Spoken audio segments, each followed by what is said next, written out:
proceedings, I wish to acknowledge the presence of the family of the Right Excellent Sir Garfield St. Auburn Soros. This House is in session. Announcements by Your Honor. Minutes for the meeting held on Tuesday, 20th of July, 2026, to be confirmed. Honourable Leader of Government Business. Thank you, Mr. Speaker. I beg to move that the aforesaid minutes be confirmed. The question is that the aforementioned minutes be confirmed. All those honourable members in favour, please say aye. Those against, please say no. We think the ayes have it. The aforementioned minutes are hereby confirmed. Announcements by Your Honor, Speaker. Messages from His Excellency, the President, petitions, papers, government notices, private members' notices, notices of questions, reports from select committees, first readings of bills. Honourable Leader of Government Business.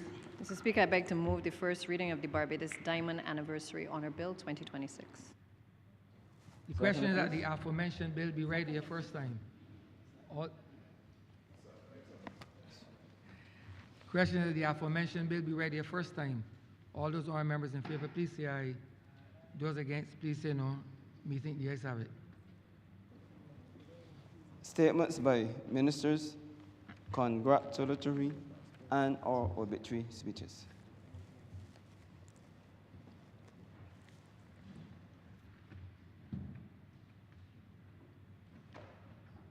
Honourable Prime Minister. Thank you very much, Mr. Speaker. Mr. Speaker, I rise today to pay tribute to one of Barbados' finest sons. When a man good, he good. And when a man great, he great. I first heard those words as a small, young, little girl. And like all other Bajans of the time, we felt smart and we felt proud. If I doubted how those words resonated, permit me to share that since the state funeral, and particularly over the course of the last weekend, no less than 7 or 8 people greeted me with that phrase. I understood it to mean not that they were telling me about myself or themselves, but that they were echoing the pride that I shared on behalf of this nation as we spoke, all who spoke at the state funeral on Wednesday, the 29th of July of this year. And I understood then from ordinary people who just touched me. I was in a shop in Eagle Hall on Friday buying something to eat. And the man put his hand through the side window and touched me, and he said, when a man good, he good. And when a man great, he great. And so many other times over the course of the last weekend, that transpired. As I came up Montgomery, by Montgomery Pasture, in the member for St. Michael Norris constituency, right there where the fellas is lying. Same refrain on the weekend. I spend time on this because I want more than anything else to reinforce how a man who did not play a test match for the last 52 years, for more than a half-century, has been able to have such a commanding presence and respect in a country. Very often, and those who are more accustomed to doing and presiding over funerals, like persons to my left, will tell you that when people are out of sight for 5 years, 10 years, there's usually a diminished level of participation in the funeral. But in the case of Sir Garfield St. Auburn Sobers, his absence from the cricket field for 52 years as a Test cricketer did not in any way diminish the absolute high regard which his country, his region, and the international community had with him. And let me, as we pay tribute in this honorable house to our national hero, Sir Gary Sobers, say thank you. Thank you to a long list of people. Thank you first to the people of Barbados for truly reflecting and sharing how much this man, his genius, but his character meant to all of us as a people. A living example of what is possible. Thank you to the Caribbean region. From the heads of government to the ordinary persons of the Caribbean region, the outflowing has been tremendous. And thank you to the cricketing world. From India to England to South Africa to Australia, I dare say to everywhere where cricket is played, there was a moment spared for and prayers lifted up for the life.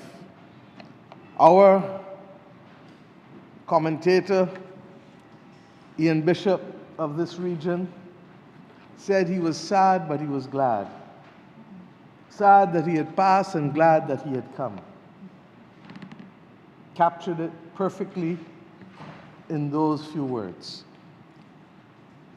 But the thanks also goes to the family. Matthew, who is not here with us today, regrettably, because he lives outside of Barbados.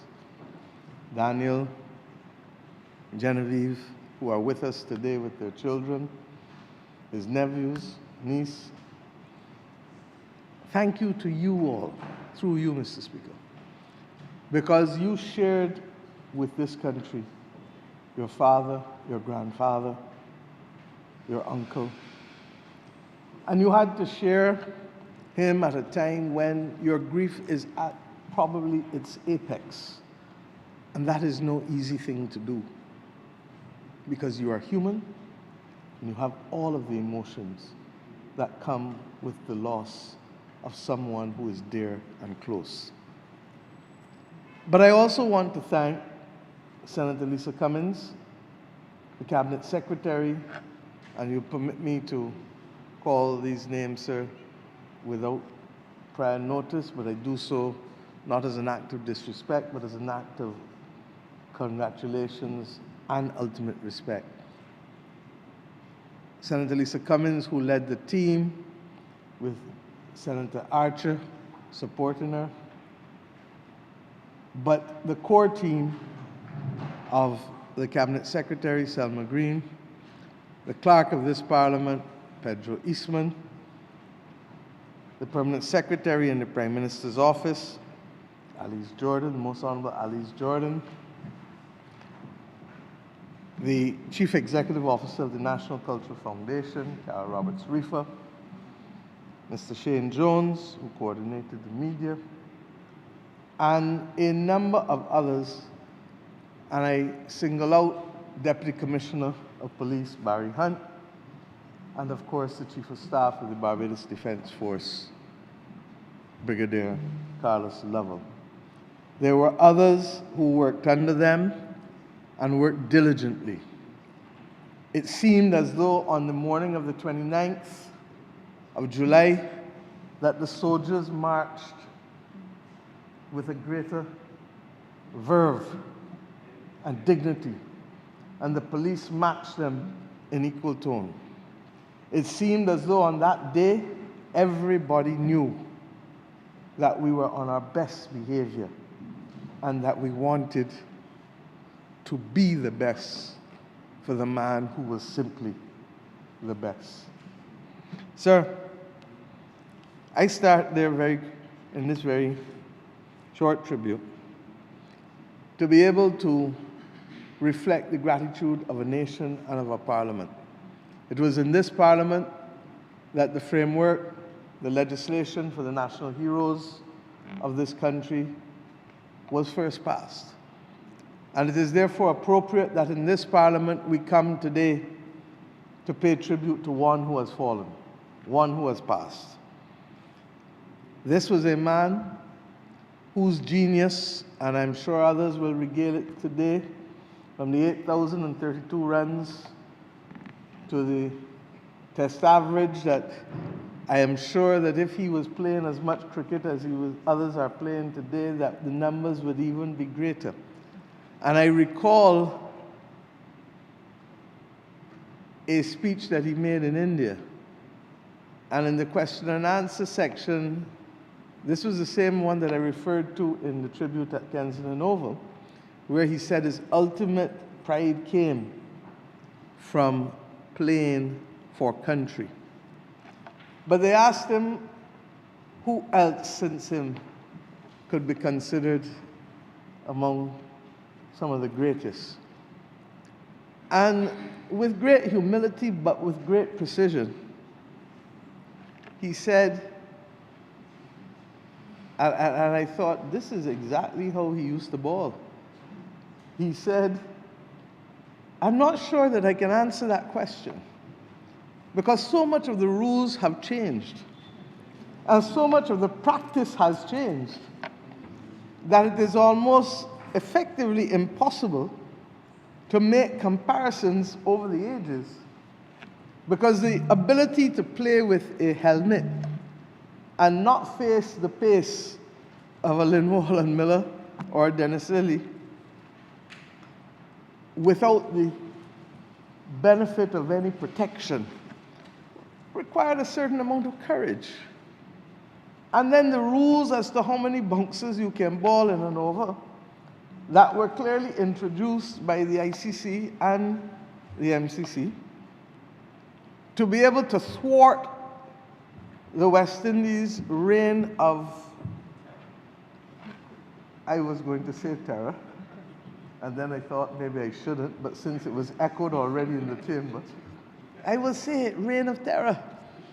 The rules were changed once again to literally disadvantage the West Indies in their ability to be able to play the game as it had been played for decades. I remember as a young student in London watching a cricket series called Bodyline that was effectively about England and Australia, this is long before the West Indies, you know, and the fact that these men used to ball bouncers and how the bouncers used to hit people and knock them down, etc. So that, in a very real sense, Sir Gary was, in his own subtle way, drawing reference to how the rules and the power of the game has been used to be able to thwart the natural advantages that we would have had as West Indians in the game. But I go further, sir. I could dwell on, as I said, all of the accolades and all of the records, the 6 sixes, all of them. The ability to play every part and aspect of the game. The only thing he didn't do right was a wicketkeeper. We did everything else. And I'm sure that on occasion he wicket-keep as well too. I'm being told that. But the only thing that he didn't do consistently, the photographs of him in midair, arms outstretched, catching a ball less than what, 4 or 5 meters from the force with which it left the bat, required extraordinary courage and reflexes and agility. But above all of these things, sir, for me, it was his humility and his patriotism that stood out to define the man who we pay tribute here today. At home, over the course of the last few decades, you would see him whisper sometimes very quietly to a young cricketer Sometimes I'd be walking downstairs from the president's suite to go with him to the ground for some presentation, and he would just pause and have a quiet word, asking him, how's the game? In a very real sense, doing the thing that we ask people to do most, to see people, to hear people, and to feel people. And that is why I say, for me, his character, more than anything else, stood up to define him as a national hero. Yes, his commitment to excellence, but anchored with a humility and anchored with a compassion that was second to none.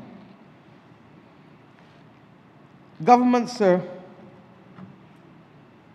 can build pavilions, can fund programs, can prepare pitches, but we can't legislate belief. And what Sagari did for this country was to make aspiration visible. I want to be the best. I am prepared to practice and to be disciplined enough to become the best.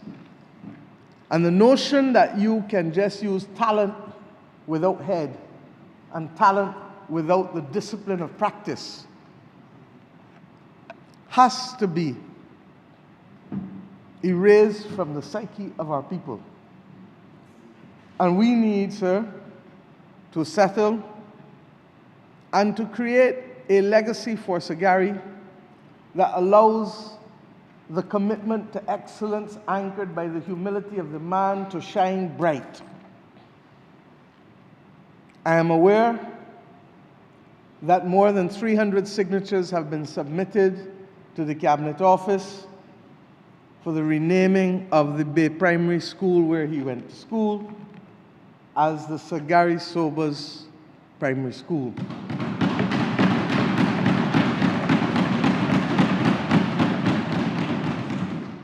I am aware that the matter is to go before the National Honors Advisory Council.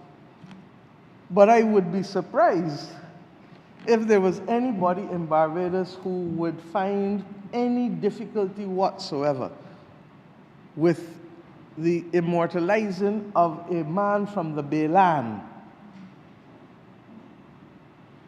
for his name to be attached to the school that will be responsible for the rearing of the majority of children coming from that community, and whose name will stand forever as inspiration for those young boys and girls to believe and to know that it is possible to be born where they were born, to be raised where they were raised, to go to school where they go to school, and to achieve global excellence. There could be no more long-lasting and fitting tribute, because it goes generation after generation after generation after generation. In addition to that, the government has determined that the best way to also reinforce that memory, not just for the primary school children of Bay Primary, but for all school children in this country, is to publish a book, a small pocket book called 365 Not Out. One lesson and message for each day of the year, and the not out will be the 366 for the leap year. And that book should reflect all the lessons that our citizens need to walk with, to instill in themselves, and to remain committed to throughout their lives. And I hope and pray that by the beginning of next year, we will have that book available and published to be able to give every single school child in this country, and to continue so to do as a rite of passage through the school system in Barbados, but equally as important, as many of us do, to keep with us throughout life. Sir, many people use other books. Some are religious, some are motivational. We have the capacity to produce one that is reflected in an image, an example of Sir Garfield Sobers. And I am happy that the government has agreed so to do. The truth is, history will forever record Sir Gary as not out. Your runs can be counted, but the generations that he will inspire cannot be counted. And it is our duty, just as it was when we made him a national hero 28 years ago, it is our duty to ensure that his life and his example is forever celebrated in this country. The United States of America celebrated this year 250 years of independence. George Washington can never be separated from that. Thomas Jefferson can never be separated from that. And I say these things because we must not believe that the only people capable of greatness are political persons. And that was one of the reasons why we were so focused when we set the framework for national heroes in 1998 to include Sir Gary. As I told you in the state funeral, there was a lot of debate at the time. Do we have persons who are still living? Do we have persons who, some people in the community said he was just a cricketer. He was never just a cricketer. He was always the greatest of all time. And he was always a Barbadian man exhibiting some of the best values that this country could have. He enjoyed life, but enjoying life does not diminish your ability to reflect the best values that you have. And we refer glibly all the time to Queen Elizabeth knighting him at the Garrison Savannah.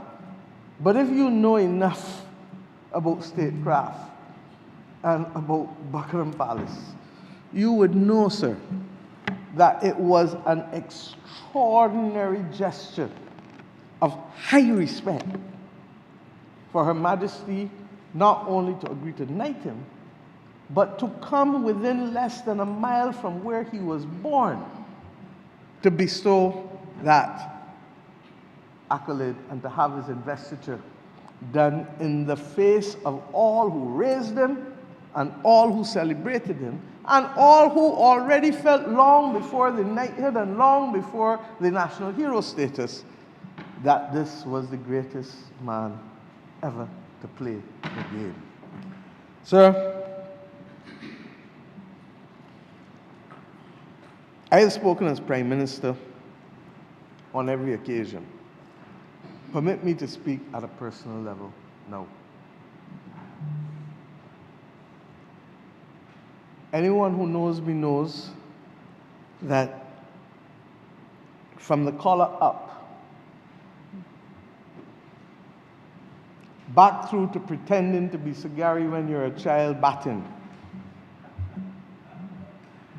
right through, and if there's any Bajan boy or girl who like cricket that never pretend to be Gary Sobers, then they ain't nobody. You know what I'm saying? All who pretended to be somebody from overseas, they ain't born about here.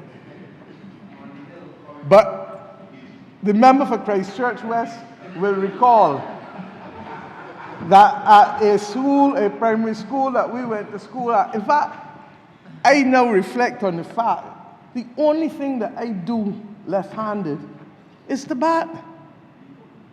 Everything else I do right-handed. Now, I'm not sure whether that was forced in on me, or I begin to wonder whether the batting of the left-handed was something that I adopted as a young girl, hoping that everything from the collar to the batting left-handed, that everything would allow me to get that much closer to a man who we saw as larger than life.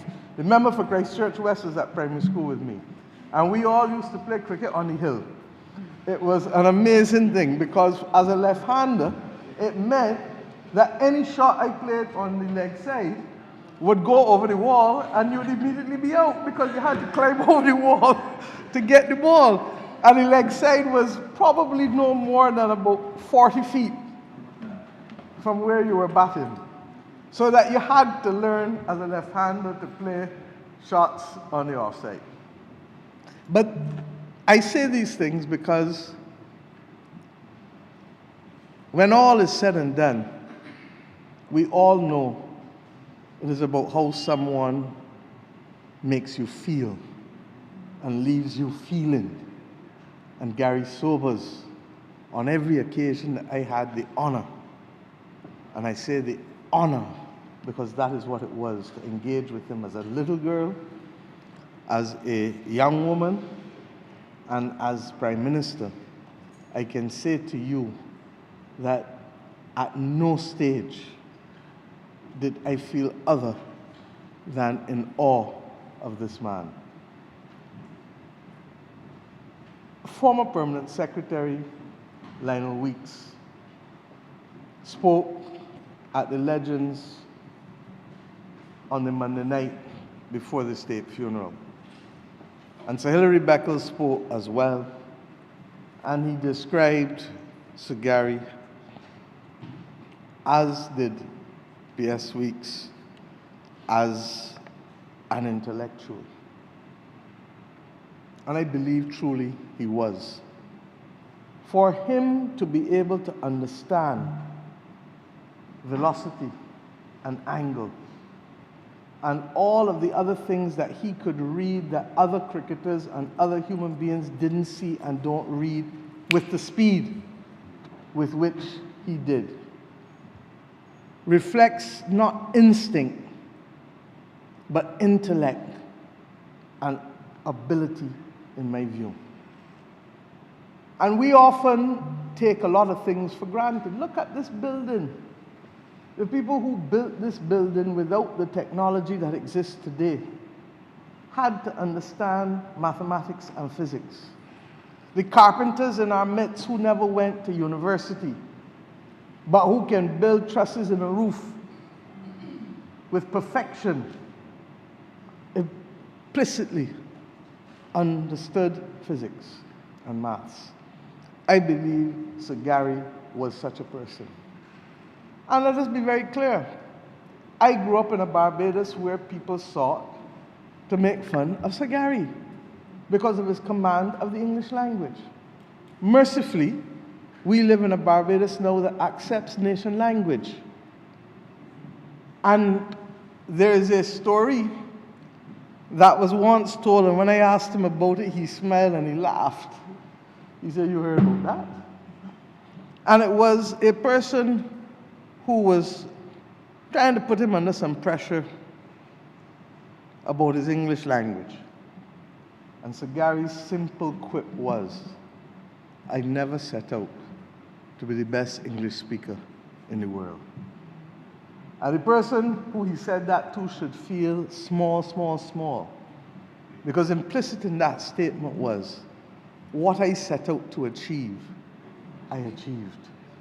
I set out to be the greatest cricketer the world has ever seen. And I say this as a message to our people, because too often in this country, people are looked down upon because they don't talk in the same way, they don't look the same way, they don't sound the same way. And this country must forever be that place that accommodates people. It doesn't mean that we should accommodate things that undermine values or respect, but the things that came to be associated with a colonial Barbados that sought not to see so many of our people and to listen to so many of our people cannot be the way in which we go forward as a nation, because we need every single Barbadian. And it's ironic because Christianity tells us that every one of us is precious in the eyes of the Lord. And therefore, if we are truly to live the Christian faith, and if we are to be also accommodating of other faiths that also reflect the same message, then it is important that in our everyday living, that we do like Sagari, and we pause and we ask that little child, how you play today? How was your game? Be able to see all and not pass judgment because of where a person is born, what they look like, or how they sound or speak. It is of significance that the remaining national hero of this country, like Sagari, was also born on the outskirts of Bridgetown in humble circumstances. It is significant that both of them came to achieve greatness in the eyes of the world, not just of Bajans or Caribbean people.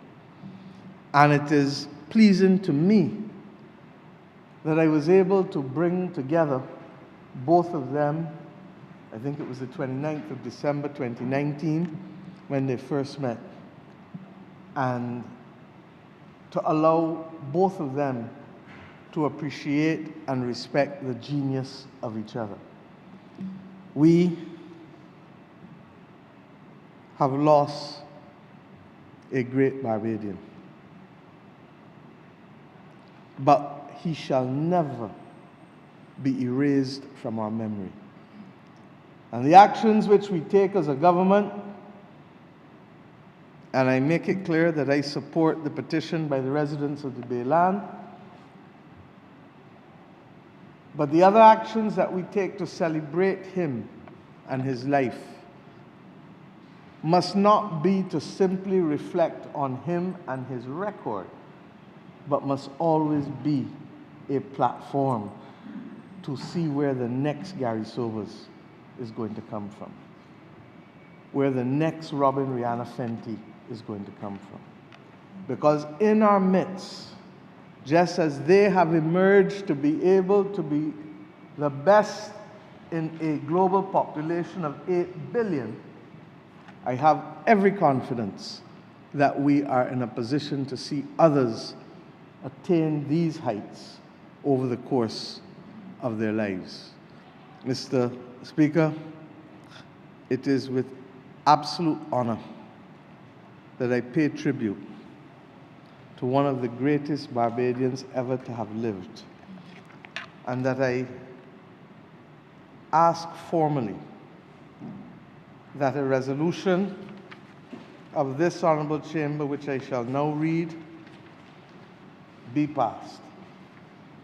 Whereas the Right Excellent Sir Garfield St. Albans Sobers, Knight Bachelor, National Hero of Barbados, Officer of the Order of Australia, and member of the Order of the Caribbean Community, passed this life on the 17th day of July 2026, 11 days shy of his 90th birthday.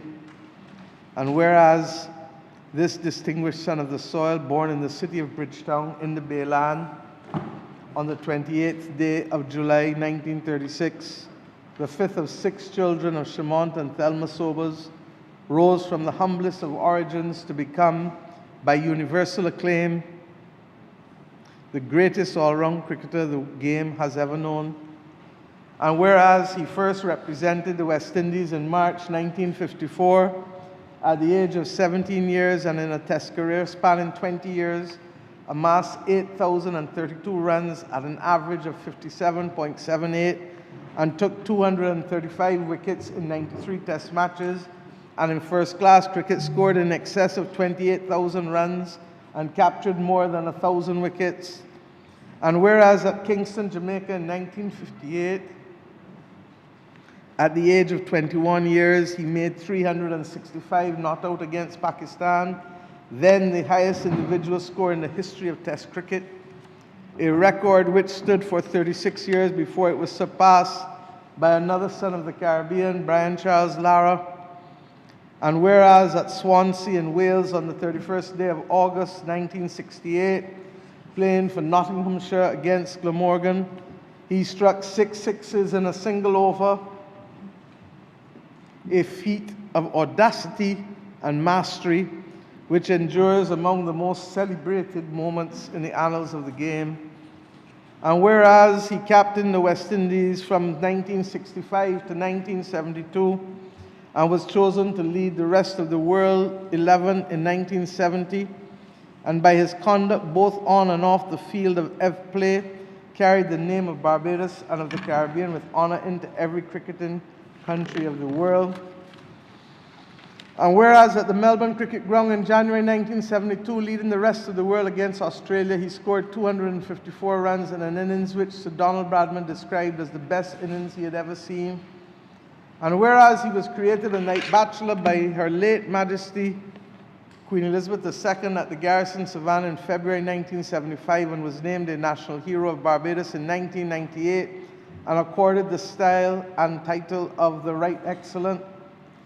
And whereas he was adjudged the Cricketer of the Century by Wisden Cricketers Almanac in the year 2000 and was inducted into the ICC Cricket Hall of Fame in 2009, and whereas his name is borne in perpetuity by the Sir Garfield Sobers Trophy, awarded annually since 2004 to the ICC Men's Cricketer of the Year and by the Sir Garfield Sobers Sports Complex in this island.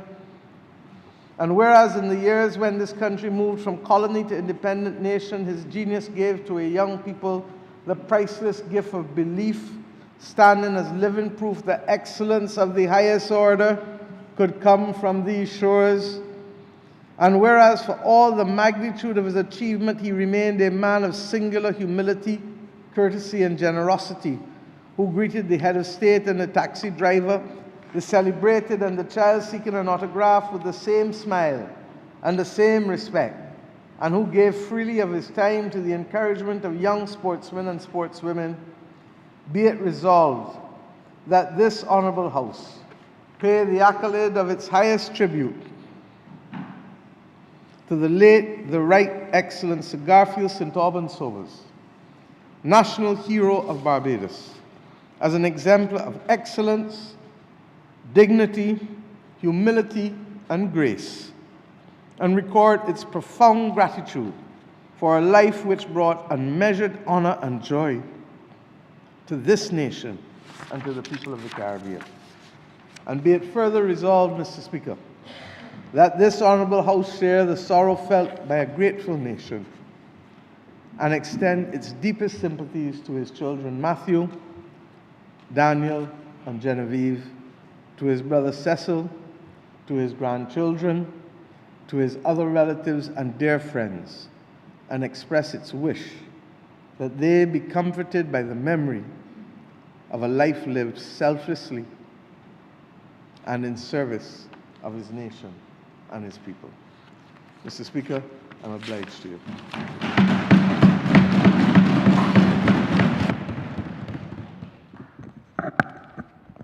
Honourable Member St. Michael South Central. Thank you, Mr. Speaker. I rise to add my voice and my own sentiments to this resolution, to this debate, and certainly to the words of the Honourable Member, the Honourable Prime Minister, who led. I rise, sir, to join in paying tribute to a man that this nation, and in fact the world, has spent the last weeks mourning and at once celebrating in equal measure. The Right Excellent Sir Garfield St. Albans Sobers, National Hero of Barbados. Sir, much has already been said, and much more will be said today and on other days about Sir Gary the cricketer. The records will be recited again: 365 not out, 6 sixes in an over, 93 tests, 235 wickets, and, sir, a captaincy that changed how the world saw us. Those records, sir, deserve to be recited. They are extraordinary, and I do not diminish them by choosing not to dwell on them today. But, sir, I want to use my contribution this morning to speak about Sir Gary not primarily as a sportsman, but, sir, as a case study, the clearest one this country has ever produced in what happens when a nation's poorest and most overlooked children are given a genuine chance. Because that, Mr. Speaker, is the actual story of his life. And I believe it is the tribute that he would want me to share with this House. Sir, let me say plainly at the outset that I never had the privilege of watching Sir Gary bat in his pomp. I belong to a generation for whom his batting lives only in grainy footage and in the stories all the Barbadians still tell. My grandmother was one of them. With exactly the same reverence every single time, as though the innings happened yesterday. But not having seen him play, sir, never once diminished my admiration for him. Because cricket has never been a distant thing to me. I have followed the game closely my whole life, taught by that same grandmother. One of the things a lot of Barbadians do not realize is that women of a certain generation, with the radios next to their ear as they moved about the house and the yard, women of a certain generation were actually the ones that passed on love of cricket to their future generations. And so I had that privilege. My father's mother, and then my father, encouraged in me a love of the game. So I followed it closely my whole life, the way so many Barbadians do, as something close to a second faith. And I had something better still than having watched him play. I knew him as his member of parliament, and if I'm being honest, simply as an admirer of what he represented. I made it my business, and I had the pleasure of being invited to visit him on his birthday and on other occasions in the year that mattered to him and to St. Michael South Central. I'm not going to pretend, sir, that those visits were anything other than what they were, a privilege. To sit with a man who had done what he had done, and to find him on each occasion gracious and unfailingly interested in the people and the place around him. And that is something that I will carry with me for the rest of my life. While I had the pleasure of hearing firsthand some of Sir Gary's cricket stories, later on, I also found that he was less eager to talk about those things and more eager to talk about me, to talk about the community. He would ask me, how were the rest treating you? And he was making reference to some of his friends and my own colleagues in this honorable place. And he would want to know how I was getting on in the business of service to the people of this country. But sir, let me start my tribute where his story starts, and where mine, in a sense, meets his. Sir Gary was born in Bridgetown in 1936, one of 6 children, and we know the story of the loss that his family experienced early on, of Shimon and Thelma Sobers. Now, he grew up, as we know, in St. Michael South in the Bayland, which is the constituency next to my own. And when he was 5 years old, his father, a seaman serving with the Canadian Merchant Navy, was killed when a ship was torpedoed during the Second World War. And Thelma Sobers was left to raise those children alone in wartime Barbados on a working woman's means, on a working class family's means, I should say. And I asked this House to sit with that for a moment. The greatest cricketer the world has ever produced began his life as a fatherless boy in a large working class household. Precisely the child that our systems, then and now, are most likely to overlook.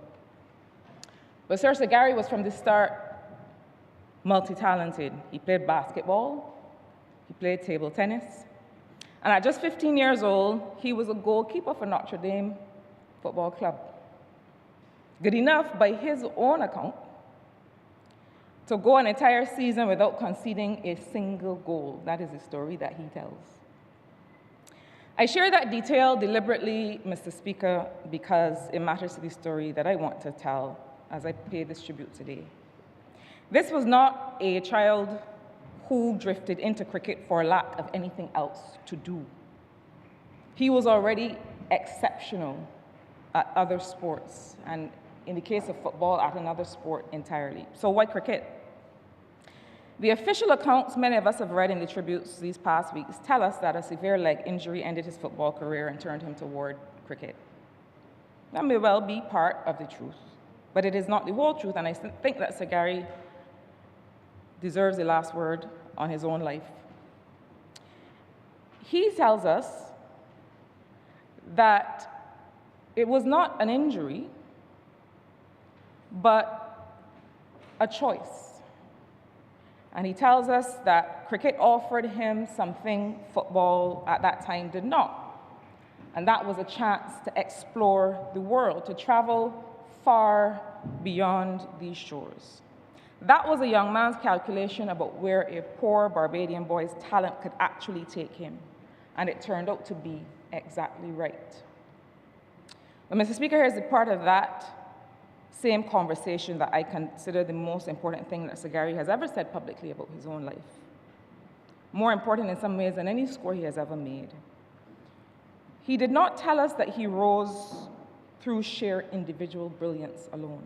He told us about the people who put him in a position to be seen. Sir Gary spoke of a groundsman named Frank, who used to carry him around on his bicycle to different grounds so that the young sobers could get a game.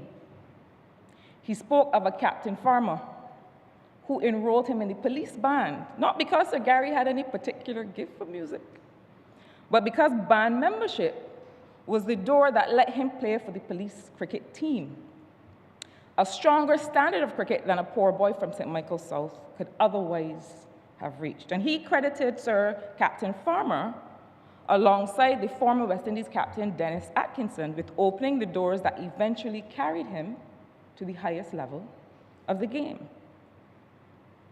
Mr. Speaker, that is the whole argument that as a part of this tribute I want to make to this House today, and I make it deliberately as a part of this tribute in the shadow of his memory. Frank, the groundsman, did not have institutional power. He had a bicycle and the will to use it. Captain Farmer didn't have a formal pathway for Sir Gary. He didn't have a formal pathway to offer a talented poor child. None existed. So he built one that he improvised through the police band because he refused to let that talent go to waste. And if you hear Sir Gary tell this story, he talks about how he used to play around with the bugle. He just used to pretend to blow it, to show up at practice and make it look as if he was doing something, because being a part of that police band was his doorway to the game that he loved. But sir, there is a more precise way still to understand what he was up against in those days. And it is not only his own memory that tells us so. For most of the 20th century, the established route into top-level Barbadian and West Indies cricket ran through a small number of elite secondary schools. Harrison College, Combermere, and the Lodge School chief among them. And those schools' cricket programs, coaching, and let us call it out, those schools' old boys networks, fed directly into the island's leading clubs.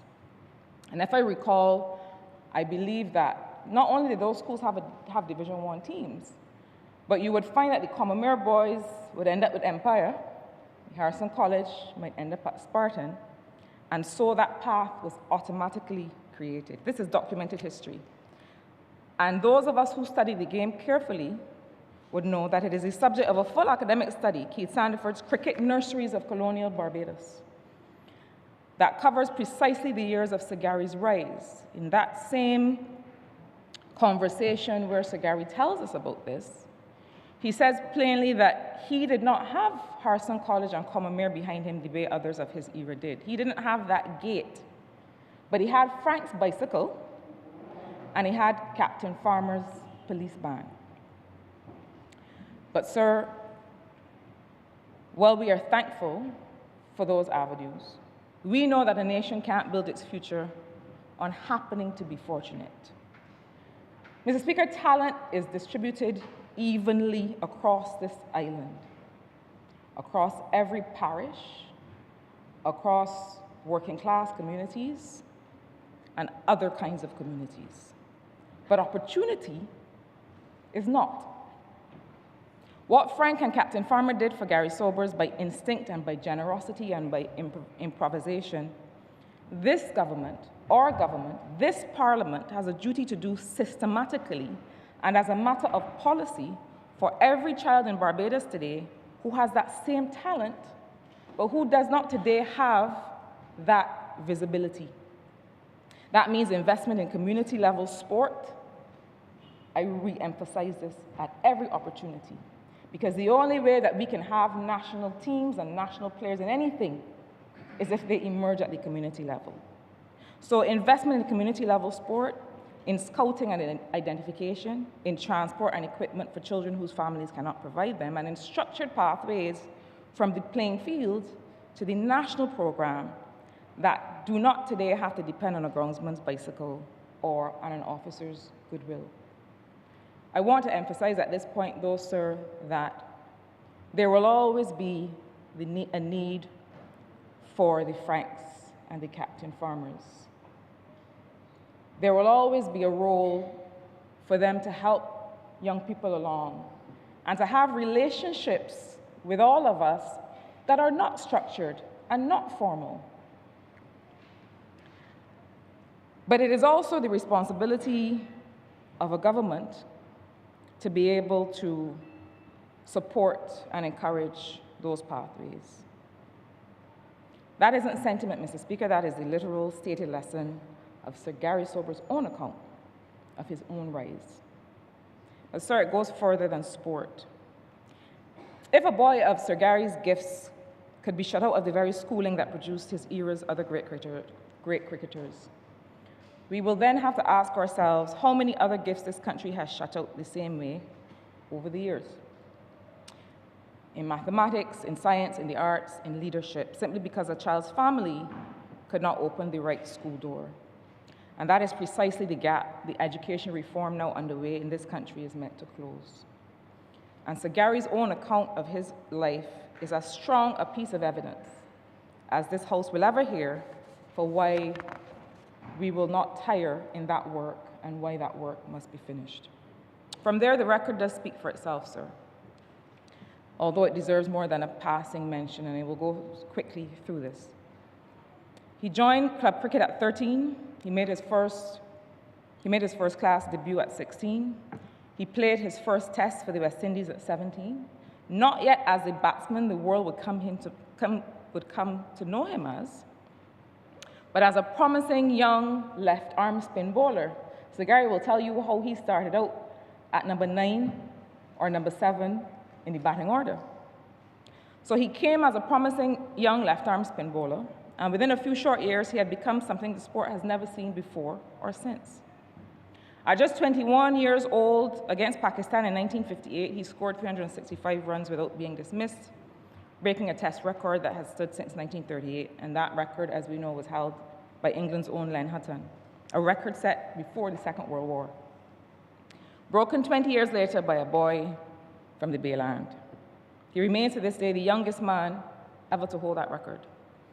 He was at once a bowler across 3 distinct disciplines, and I will not be distracted into analyzing the state of bowling in cricket today. But Sir Gary was a bowler at once across 3 disciplines. He was orthodox spin, wrist spin and googlies, and genuine fast medium pace. And one of the finest slip fielders of his generation, sir, a complete cricketer in a way the game has never produced before or since. And then in 1968, playing a county match for Nottinghamshire against Glamorgan, he did something no batsman in the history of the sport had ever done. 6 balls in a single over, 6 sixes, 36 runs, gone in under 2 minutes. It had never been done before him. It stood alone and matched for decades after. Sir Gary captained the West Indies from 1965 to 1972, succeeding the great Frank Worrell. And he talks about how it felt for him to be called to Jamaica that first time and to look around and see Sir Frank Worrell and others around him. And you'll hear him say in conversations or in interviews that he has done that he looked around himself and he said to himself, "Ah, boy, you made it." But he succeeded Frank Worrell, the first man to hold that captaincy on a permanent footing rather than as a concession. And those years ran almost exactly alongside this region's own political awakening.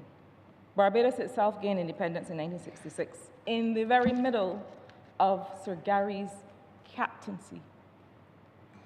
And I want us to appreciate the importance of that moment.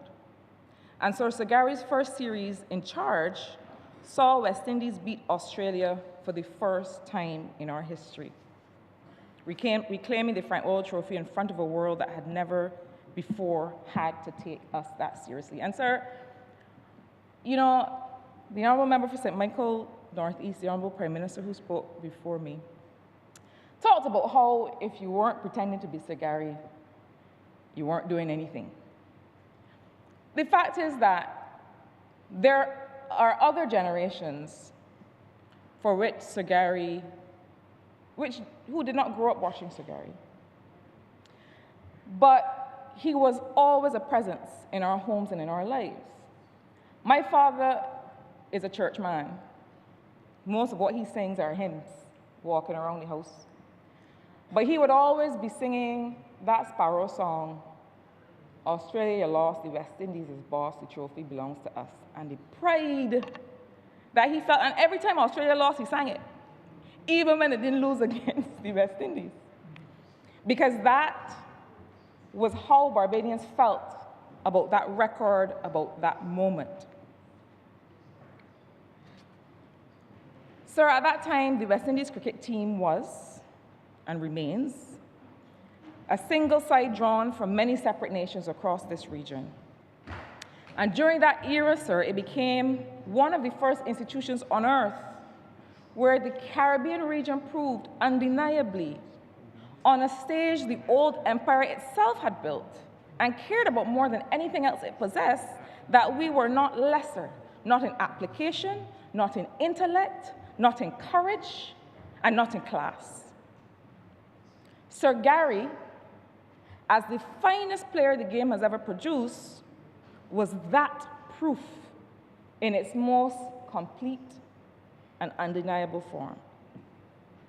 Sir, the honors that followed his knighthood in 1975, presented in person by Queen Elizabeth II during a royal visit to an already independent Barbados, his naming by an act of this very Parliament in 1998 as one of only 11 national heroes of Barbados at the time, were simply the institutions catching up.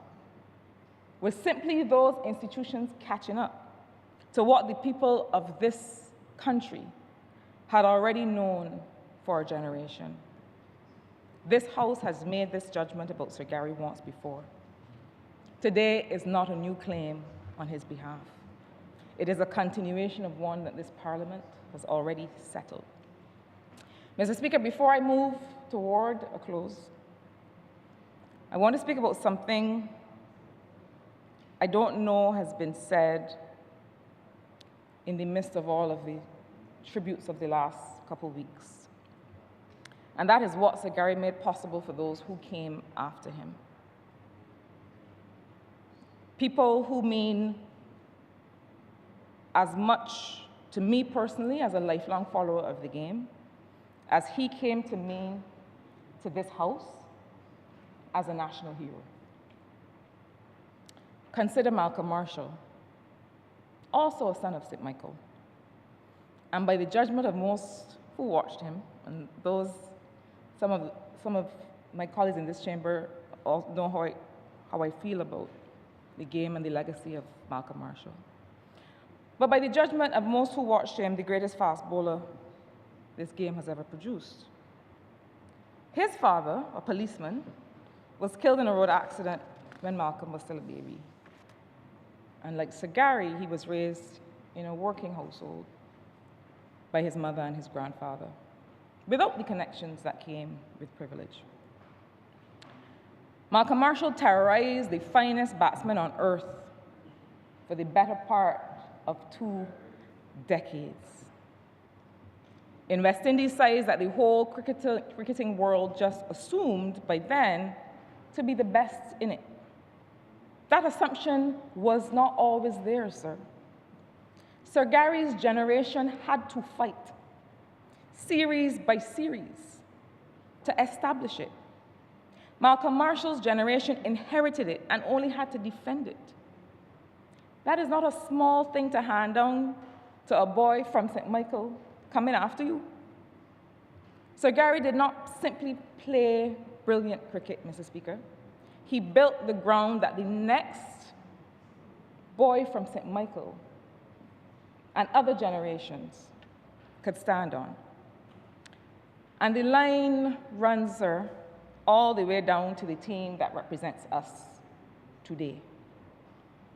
Shea Hope, our current one-day international and T20 captain, a Barbadian wicketkeeper batsman with more than 150 caps for West Indies and closing in on 20 centuries in that format, plays a version of this game that exists in real part because Sir Gary first made the world take West Indian cricket seriously enough to build something that would be worth inheriting.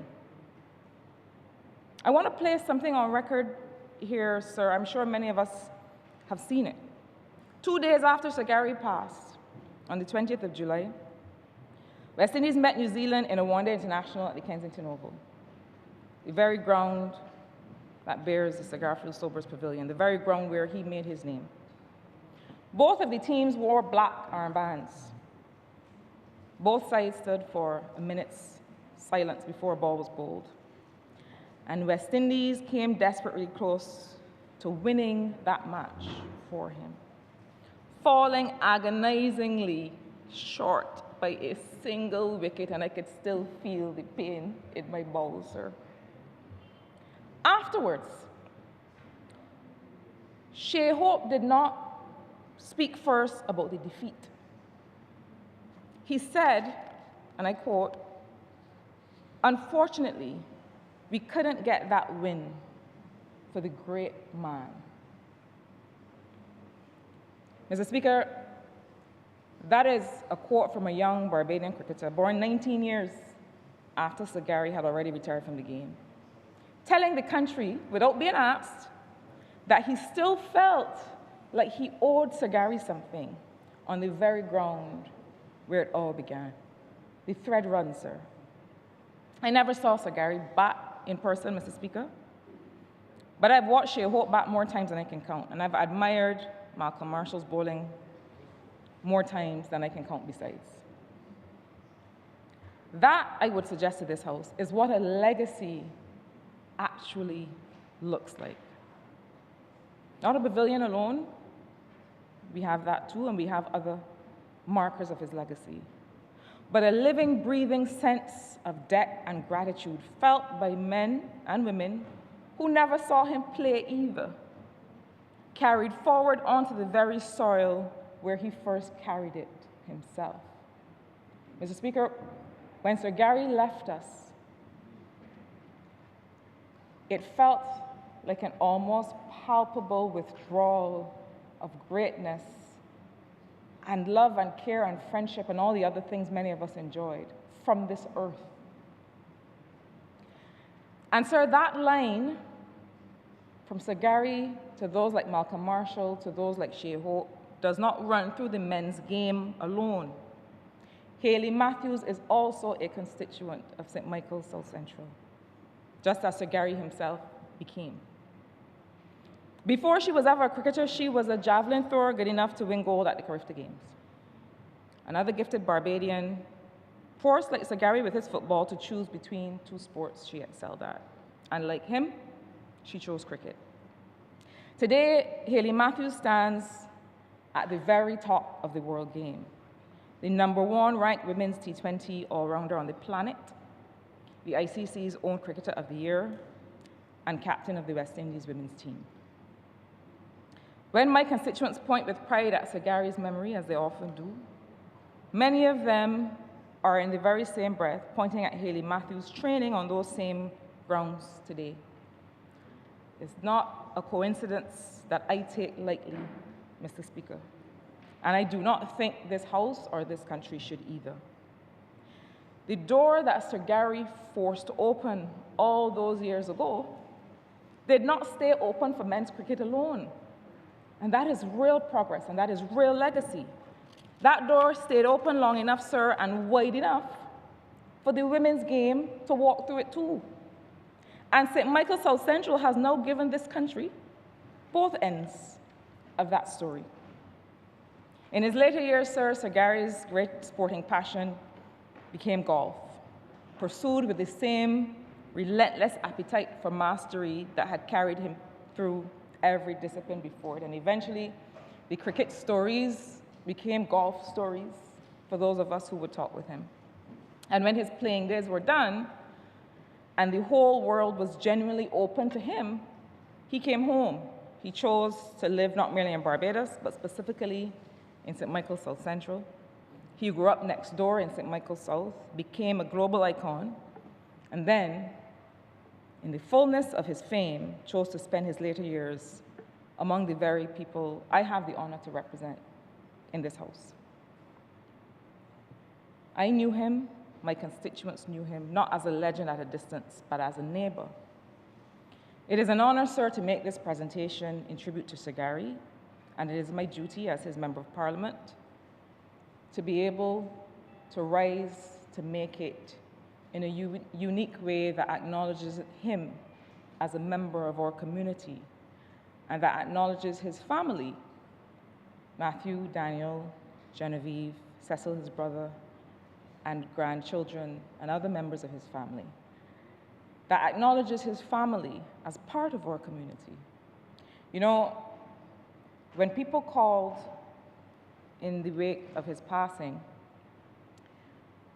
and I say this because I haven't said this through you, Sir Daniel, to you before, but many constituents and members of the community had such concern for the family, feeling as if you were part of us, and feeling as if Sir Gary was being fully embraced, and constituents of St. Michael South Central feel special. They feel, oh, okay, yes, y'all can have him, but he is from our community. And that is something that they made very clear and they feel very proud of. And they also feel, as I do, that it must have been quite a sacrifice, and we take it quite as a gift, for him to have been given by you to the country and to the world. That level of performance and service, and to hear Sir Gary talk about how it was never about him, it was always about whomever he was representing, his country, the West Indies, even a club. That calls for quite a bit of sacrifice and to be on that journey with him, and we thank you for that. Mr. Speaker, the tribute that this House owes to Sir Gary's memory is not only ceremonial, it's not only a matter of moving of emotion or the observing of a moment's silence, however deserved. The real tribute is to keep open and to widen deliberately as policy the door that a groundsman's bicycle and a police captain's improvisation through a police band once held open for a young boy from the Bayland. Every child in this country with that same talent deserves better than to depend on the same luck that he depended on. And we hold that challenge as a parliament, as a government, central to our policy and to everything that we do. We hold the commitment, just like Frank did, and just like that police captain did, to be able to see people that would otherwise not be seen, and to develop policy for them and to develop programs for them.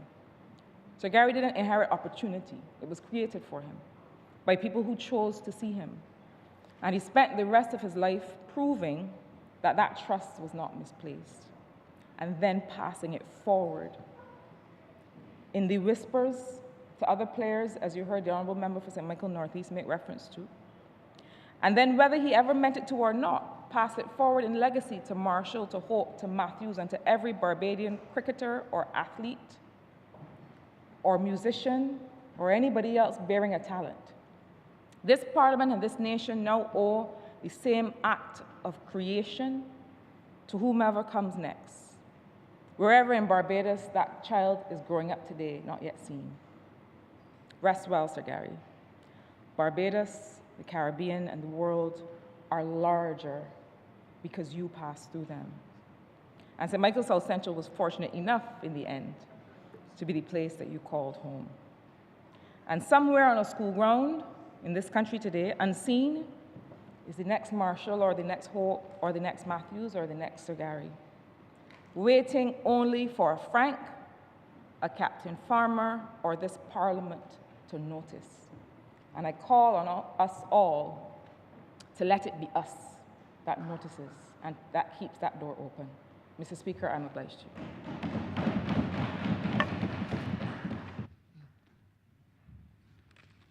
Honourable Member for St. James South. Thank you very much, Mr. Speaker. And I'm happy to join my colleagues in giving a tribute to the Right Excellent Sir Garfield Sobers. He was a man that demonstrated a combination of skills, and his genius clothed us in glory and dignity. And that glory and dignity was not only extended to Barbados, but to our West Indian community, to our diaspora across the world, and to Black people everywhere. He helped us to hold our heads high and feel a sense of pride and a sense of dignity because of who he was for us. But his greatness was not simply the result of physical talent. So the question is, who was this cricketer? What made him the greatest of all time? What was it that made him great? He demonstrated a combination of multiple intelligences that enabled him to excel as a cricketer and as a leader. Based on the theory of multiple intelligences, we can identify several forms of intelligence that contributed to who he was and what he was able to achieve. One of the most visible of his intelligences was his bodily kinesthetic intelligence. That means he had exceptional hand-eye coordination. He had absolute mastery of batting, bowling, and fielding. The ability to control his body movements with precision. Outstanding athleticism, balance, agility, and fitness. And this enabled him to execute a wide range of cricketing skills that made him the all-rounder that we so admire today. But it was not only his kinesthetic intelligence, he had spatial intelligence. Sobers demonstrated a remarkable understanding of space and positioning, precise ball placement when batting, the ability to identify gaps in the field, to anticipate the trajectories of the ball, and strategic field positioning and awareness. This intelligence allowed him to score runs efficiently and make outstanding fielding plays. Along with that, he also had logical mathematical intelligence. Cricket requires constant analysis and decision-making, reading bowlers and predicting deliveries, calculating risk versus reward, planning innings strategically, adapting tactics according to match conditions. His intelligent approach to crafting victories reflects strong analytical thinking and problem-solving abilities. But one of the things that we have admired and that people spoke about was his person, his character, where he showed a deep understanding of his own strengths and his limitations, his ability to maintain confidence under pressure, to be able to exhibit self-discipline and emotional control. And these came from his deep self-awareness, which flows from out of his intrapersonal intelligence. But he was more than just the all-rounder. He was a leader that was able to lead a team and inspire people to victory. And therefore, his interpersonal intelligence came into play because he was such a good team player. And he demonstrated strong social intelligence. He inspired his teammates. He understood team dynamics. He communicated effectively. And he was constantly motivating others. His leadership was built on the ability to connect with and to influence people. But one of the things that is highly unusual is his ability to exhibit strategic intelligence. And every elite athlete does not necessarily possess it. Elite performers use strategic intelligence to be the best. And he demonstrated that when he read the flow of a match, making tactical adjustments, understanding your opponent's weaknesses, and creating winning opportunities. That's how he was able to craft for the West Indies so many victories, because there's no way to anticipate everything that will happen in a game. There's no way to anticipate how you should respond to every single thing that shifts in a game. But he was quick and he was fast because he had these multiple intelligences that were finely honed and used to be able to move cricket to its ultimate best and to become the world's best. So, in Sir Garfield Sober's excellence, what we see is the integration of several intelligences.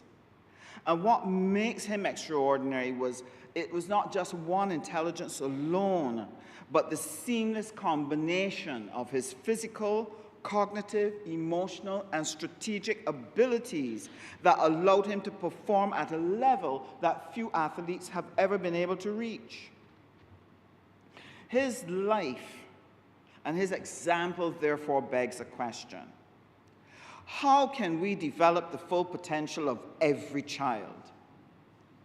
Sir Garfield Sobers provides a powerful model because his greatness emerged not from a narrow academic path, but from the development of multiple intelligences, character, discipline, creativity, and excellence. The challenge for us in Barbados is this. Annually, our secondary school system releases around 3,000 students, of which 30% leave with 3 or less CXCs. And if you think about that, 1,000 not really gaining CXCs in sufficient quantities to help them with the rest of their journey. And you think about that over 10 years, that's over 10,000 young people that we have failed to help them to identify their intelligences, develop their skills and potential to become the best that they can be. That is a serious loss to our country. It means that they approach life unprepared to gain meaningful employment with growth prospects. And if they are successful, it is probably a job that is earning minimum wage.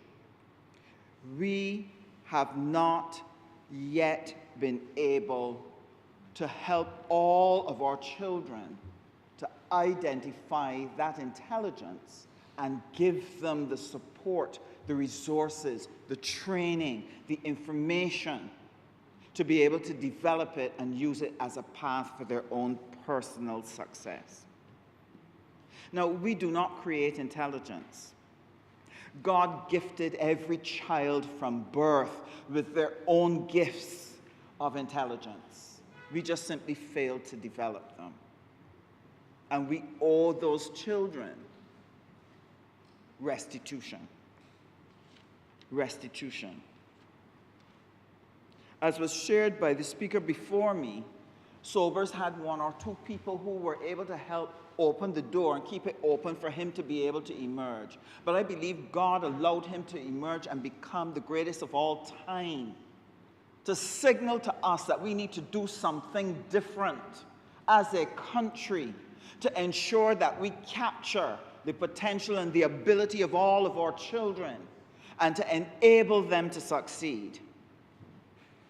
And so it is important what we are doing in terms of education transformation, not only at primary and secondary, but we're also pursuing transformation at the level of tertiary education, because this is going to be important.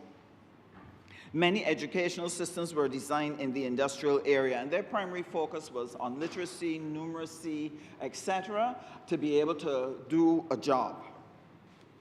But while these basic things may be important for the success of our Republic, Barbados, in the 21st century, we are going to depend more and more and more on a wider range of capabilities that Sir Garfield Sobers exhibited throughout his life. Critical and creative thinking, collaboration and leadership, emotional intelligence, entrepreneurship, problem solving, adaptability, communication. These are the things that our country will have to rely on, and therefore we must change how we prepare our young people for the opportunities that lie before them.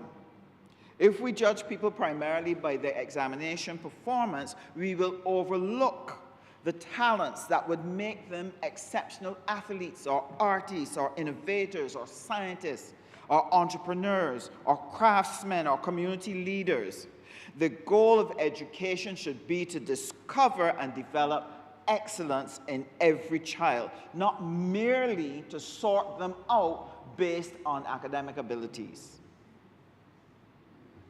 That is why, and I'm still of the view, that is why our school system still needs centers of excellence. Because if we identify the intelligences which our people have, then we must have available to them the type of school experience that helps to focus them on the development of that area.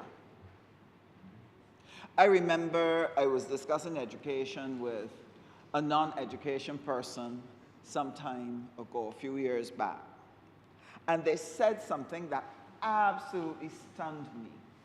I was talking about how important it is that young people get the opportunity to have extra lessons so they can build up the areas where they are weak. He said to me, no. Extra lessons should be given in the area of their strengths so that they can reach the height of creativity and excellence in the area that is so natural to them. All they need from the other studies are the basic handful of skills and knowledge that support that base potential. Enough English, enough maths, enough whatever. They don't have to be stars in those areas. What they must be, stars in the area of their potential. And this is the change that we need to see in our educational system. Now, the Ministry of Technical and Vocational Training is a new ministry, and we have been tasked to produce a wide range of technological and vocational skills that will broaden the choices which will develop the multiple intelligences of our children and our people. We will not only produce persons with competencies in a wide range of areas, but we will also ensure that we bolster them with the social and emotional learning, the digital skills, the financial literacy, the problem solving, the conflict management, all of the additional set of skills that help them to be successful in whatever environment they may seek to function. We intend in the Ministry of Technological and Vocational Training to adopt a multiple intelligence approach to how we train this next generation of our children, so that they're able to develop their linguistic intelligence, their logical and mathematical intelligence, their spatial, their musical, their kinesthetic intelligence, interpersonal, their naturalistic, whatever level of intelligence they have been gifted with, we want to be able to help them develop it and be able to chart a career path that will take them on to excellence and so be a credit to their nation in the way in which Sagari was a credit to us and will be for many years to come. So for our ministry, talent discovery is a national priority. Our institutions will seek to identify and nurture our students' strengths and ensure that they can meet global standards. And better than that, set global standards in the way that Sagarfield did for us.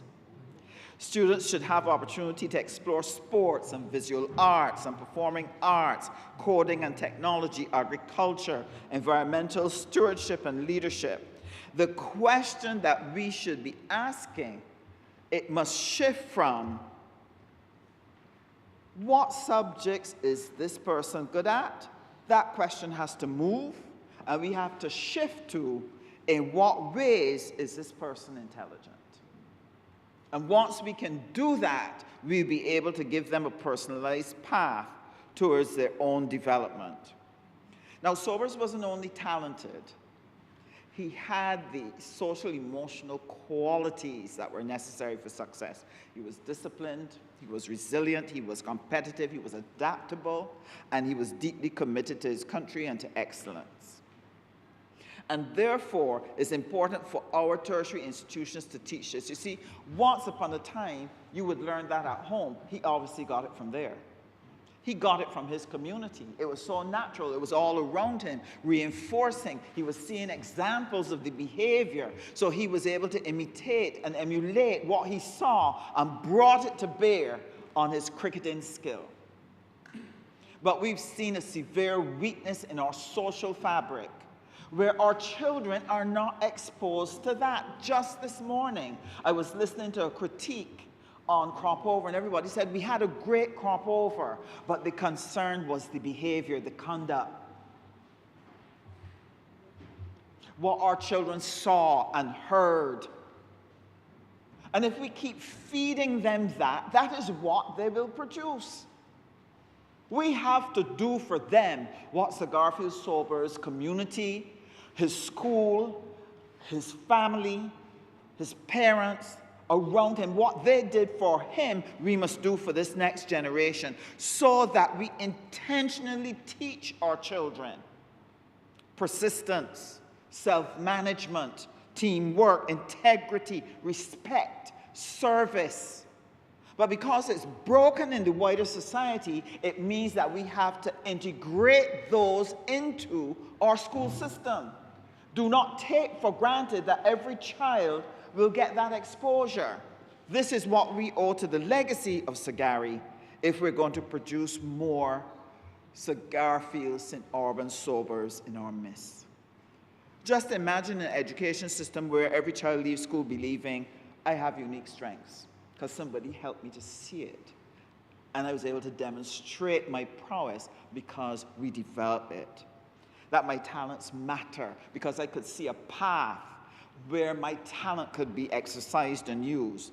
That excellence is expected of me, that we don't water down for our children what they can be. Help them to see the stars and aim for the stars. This is what we need to do. That hard work is what will transform my potential into achievement. And as a Barbadian, I can compete anywhere in the world. So Garfield demonstrated not only that he was the greatest cricketer, but he demonstrated what is possible when extraordinary talent is combined with discipline and intelligence and courage. If we build an education system on that basis, it will produce a generation equipped to lead, innovate, and excel in every single sphere of national life. Just imagine if we were able to produce 5,000 Gary Sobers, or 10, or 20. This country would be rich beyond its imagination. And why does it matter? It matters because economic growth and innovation comes from being able to generate those talents and effectively use them in a country. A diverse economy will require diverse talents. Logical mathematical intelligence produces engineers, researchers, analysts. Spatial intelligence supports architects, designers, inventors. Interpersonal intelligence develops managers, diplomats, and entrepreneurs. Kinesthetic intelligence contributes to sports, health, and skilled trades. Creative and artistic intelligences fuel the cultural and creative industries. When we develop many forms of intelligences, it creates a large pool of innovators and problem solvers capable of generating new industries and new opportunities.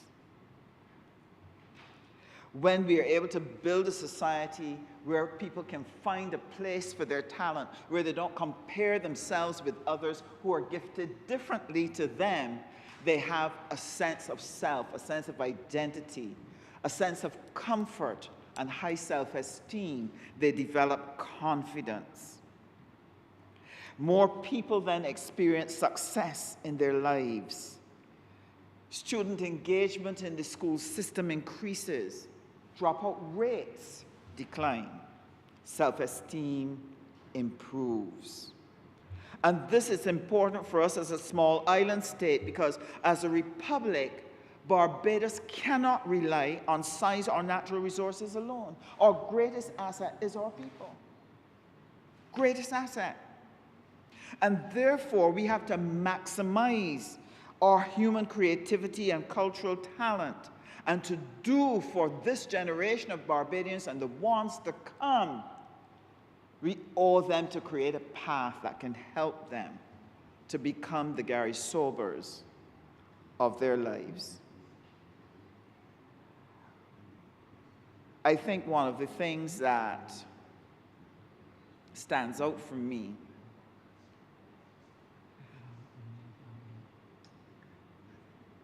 so often in life, people want life to be a straight line, where everything is in order and everything steps 1, 2, 3, 4, 5, 6, and it gets there. But life always has twists and turns, and they have to be managed, and that's what Sir Gary did. He demonstrated that a young Barbadian can rise from a small island, from a small village, and become the world's best. This is a valuable lesson for our children. Every gifted child who goes undiscovered represents a loss to our national potential. And this country's future depends on us identifying and nurturing the talent that exists. For Barbados, this will be one of the most important investments this country can make in its future when it pays attention to the development of the potential of its young people. This Ministry of Technological and Vocational Training, our aim and our pledge to this country is to become our national partner, become the national partner for the development of the skills and intelligences of our people. And on a more personal note, Sir Garfield Sobers shares the same birthday as my father. And one of the things that helped and comforted me as a child, I was born left-handed. And I lived through the era of Southpaw, or the devil, a day's work, you're writing with the wrong hand, all those kinds of things. And it always made you feel outside of the mainstream because you weren't right-handed. But I remember I was about 6 or 7 years old when I learned that Sir Garfield Sobers was left-handed, and my world became right after that. And I always thank him for it. I had the opportunity once to share that with him and to thank him because it made a difference to my life. We will never know the full value of the impact he has had on thousands of people. But believe me, your father, your grandfather will live forever because what he has deposited will live out from generation to generation. I thank you. I thank you, Mr. Speaker.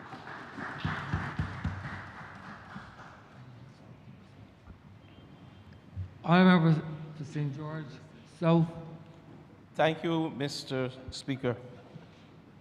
Mr. Speaker, I rise to join this debate to pay tribute to a man whose name has become inseparable from history of this country, the history of West Indies cricket, and indeed the history of the game of cricket itself. Sir Garfield Sobers, they are cricketers who have great records. They are also cricketers who have had great moments. And they are cricketers who have become famous. And then there are the very few who became part of the mythology of the game. That's the very few. And Sir Garfield Sobers, he belonged to the race category. That's why so many persons find it difficult to write about Sir Gary and to speak about Sir Gary. I'll begin by sharing my own personal perspective before I get into the writings, because I will speak only for 10 or 15 minutes because we have a number of speakers who indeed adore the legend. And I will say to you, the legend is not out. It still lives on. But as a young cricketer back then, I had the opportunity to play in the Sir Garfield Sobers tournament representing the large school. Back in those days, in the 80s, Gregory, member for St. Thomas. And it is there that I met Brian Charles Lara. Actually, my school played against a team from Trinidad. And Sir Gary happened to be at that game. And it is then that I first encountered him personally. But I never got to speak with him because indeed when you are in the company of Sir Charles Lara, you know you are batting all down in number 50. Because Sir Gary came then to see Brian Charles Lara. And I recall Lara scored 100 in that game. Now, Loudon had a fast bowler saying. But we know very well that cricket, as CLR James acutely defined the meaning of West Indian cricket. And he said that they were representatives of the people. He wrote that West Indies cricketers, and I quote, were not a personage remote to be read about in papers and worshipped from afar. They were all over the place, ready to play in any match and ready to talk. The observation is particularly appropriate when we remember Sir Garfield Sobers. He was never remote. He was always connected to the people. That is part of what made him so powerful. He did not only belong to Kensington, he did not only belong to the Bayland. He belonged to Barbados. He belonged to the Caribbean, the West Indies, and it belonged to the world. Earlier this morning, I mentioned to his son, Daniel, I think it was in the year 2022 that I journeyed to China. I think I was Minister of Commerce and Business then. And I had the opportunity to stay in England for, I think it was a night in the first instance. And I stayed in a hotel down from the High Commission office. And that hotel, when I got to the hotel and I checked in, the owner of the hotel heard I was from Barbados, and he rushed to the front desk, said, "You're from Barbados? I have a lovely room here called the Garfield Sorbers Suite that I will put you in. Let me see if it is empty." But it so happened the room was not empty. It was occupied by the most Honourable Desmond Haynes. But little did I know, when I returned from China, I stayed in the same hotel for a night. But I had the opportunity to enter the room. And guess who occupied the room that night? Sir Garfield Sobers and his partner, who cooked some lovely Indian food. And I recall that night because I enjoyed the food. And I enjoyed the engagement with Sir Gary and the Most Honourable Desmond Haynes, among some others. And that was the measure of the man. Willing to engage, and asked me how politics was doing me. He said, "You know, politicians have a very difficult job." And there we were discussing my trip to China and what I went to do and how I was doing. And it's there that I opened up with him and I let him know, you know, my dad played cricket with you. My dad was born, I heard the member for St. James South spoke about her dad sharing the same birthday. But my dad shared the same year, 1936. My dad born the 18th of July, when Sir Gary born the 20th. So they came along in the same era. And my dad had the opportunity to go to trials for Barbados with the likes of Charlie Griffith, but of course he was not that good to make the team. But nonetheless, cricketers in those days were not just cricketers. And Sir Gary indeed was part of the social fabric of this country. I enjoyed going to Kensington as a member of the BCA and as the president of a cricket club. I still do, go to cricket to listen to the legends, listen to Sir Gary as we sit in the BCA room, the box, give us stories, and most of it he would often say how this young man is batting. He needs to adjust his stance. He may get caught in the slip. And that was Sir Gary commentating from the stand, telling the young men and the young women the challenges with their technique. And we heard of stories how he went to Holders Hill and he was able to correct a flaw in Philo Wallace's batting. That was the measure of the man.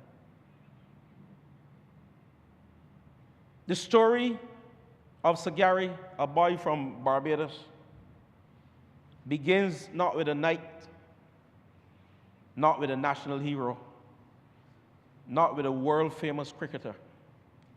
It begins with a boy, a Barbadian boy who discovered that he possessed extraordinary talent and a gift. The boy who would eventually become the man who cricket writers would struggle to describe adequately. C.L.R. James understood the connection between cricket and people, and he used the word identity, dignity to describe Sir Gary. And I think it was Ian Woolward who is a wisdom writer, he gave us one of the most beautiful descriptions of Sagari. He wrote that across 2 decades, Sobers brought to cricket a vibrancy, a nobility of spirit, and versatility of accomplishment that transcended all statistics. And I heard the Prime Minister this morning, she said a similar thing. Sagari was more than his statistics showed. 8,032 test runs, 26 test centuries, 235 test wickets, a 365 not out, 6 sixes. But the statistics cannot tell you what it was like to watch Sagari. I only had the opportunity to watch videos of Sagari. I never saw him in person play. But the statistics cannot tell you what it meant to see that left-handed batsman move to the crease. They cannot capture the elegance. They cannot capture the imagination. And they cannot capture the sense that something extraordinary might happen whenever Sobers was involved. That's why Woodward's words are so important. His greatness transcended statistics.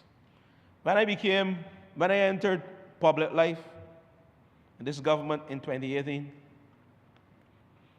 the first thing I did was to take a portrait of Sagari. And I admire all cricketers. Malcolm Marshall is my favorite bowler. I won't say who's the favorite batter. But I admire cricketers and I played cricket. But one thing that I did when I came to public life in 2018, I took a portrait of Sagari and I framed the portrait, of course, with his collar up. That signifies something to me, not arrogance, but that signified to me that I'm sure about myself, and this is what I'm going to do when I get to that crease. It's all about scoring runs and taking wickets and representing West Indies. And I framed that portrait, and everywhere I went, ministry to ministry, I took that picture, that portrait. It is finally in my TV room where I relax. The only portrait of a cricketer I have in my home. And I'm a cricketer. Was a cricketer. Member for St. Thomas, was a cricketer. And that's the only portrait of a cricketer that I have. But for me, it was more than cricket. For me, I was telling myself something. If the ordinary boy from the Bayland rose to greatness, I was telling myself, and I told myself then, that you in 2018 was chosen by the people to represent them.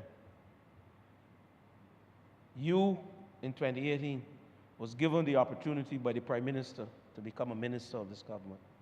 A poor boy from St. George, Allerton St. George. And I was telling myself, this is my standard bearer here, Sagari. And I moved from ministry to ministry with that photo. It gave me not only inspiration, but it gave me the opportunity that when I spoke to those young men in Allerton and Greens, not only about cricket, but about personal excellence and civics, that you can become the best that you aspire to be in whatever field you chose to be. And when I go to the primary schools to conduct motivational talks yearly, I use examples of Sagari, and I tell them, the sky is your limit. Reach for the stars. The usual phrases that we say to these young people: if you want to be a carpenter, be the best carpenter there ever was. If you want to be a cricketer, be the Garfield Sobers that there was. And those were the lessons that we continue to promulgate and give to our young people from school to school in the neighborhood, at my cricketing club, Malvern. We aspire for cricketing excellence. And not only in cricket on the field, but off the field. I think it was Nelson Mandela who said that sports has the potential to unite the world. And for me, growing up in the village, cricket was what united the communities across St. George. Actually, it was my involvement in cricket, and I can say to you, it was my involvement in cricket as an under-15 cricketer and an under-19 cricketer that I became popular in St. George South, the constituency that I represent, from 2013 to present. It is from cricket, through cricket. It united the communities. And when I decided to enter public life, I had a profile that I did not even know that I had because of cricket. Among other things, but I used cricket. In the year 2023, I had the opportunity as well, and I think it is a memory that will stay with me. I had the opportunity, we held a function, I was the Minister of Sports then, we held a function at the gymnasium, Sir Garfield Sober Gymnasium, in his honor, because he was proposed to be inducted in the Hall of Fame in New York, Connecticut, sorry. But he could not travel because we had challenges of COVID. I recall the deputy chairman of the Sports Council, then he knows about this. A member for St. Joseph was the deputy chairman then. And we presented Sir Gary then with a token of our appreciation. And I went off on a trip to represent Sir Gary, to receive a token of appreciation from America, Cricket America, they call it then. And of course, he was inducted in the Hall of Fame. It was one of the most joyous occasions for me. You know what it is like to go to receive an honor on behalf of Sir Gary? I still have those pictures. Perhaps I should frame those pictures and place them next to the picture of Sir Gary that I have in my home. That memory will live on with me. Indeed, we went further. During COVID, it was difficult to play sports. And we saw the opportunity at the Sir Garfield Sober Gymnasium to create something more memorial in his honor. And we remodeled one of the rooms, and we called it the Sir Garfield Sober's Suite. And that suite, Daniel and family members, that suite has a wallpaper of Sir Garfield Sober's, memories of Sir Garfield Sober's stories, as well as cricket photos. And I will invite the family, well, the minister is here, a member for St. John. Daniel told me he has not seen that room as yet, and I think the family should take a journey to the Sir Garfield Sober's Gymnasium to have a look at that room. I am sorry Matthew has left, but I know he'll be back. And it is one of the things that this government has done in honor of Sir Garfield Sobers. And we continue to do things in his honor. But I believe successive governments could have done more on behalf of Sir Gary over the years. For a man who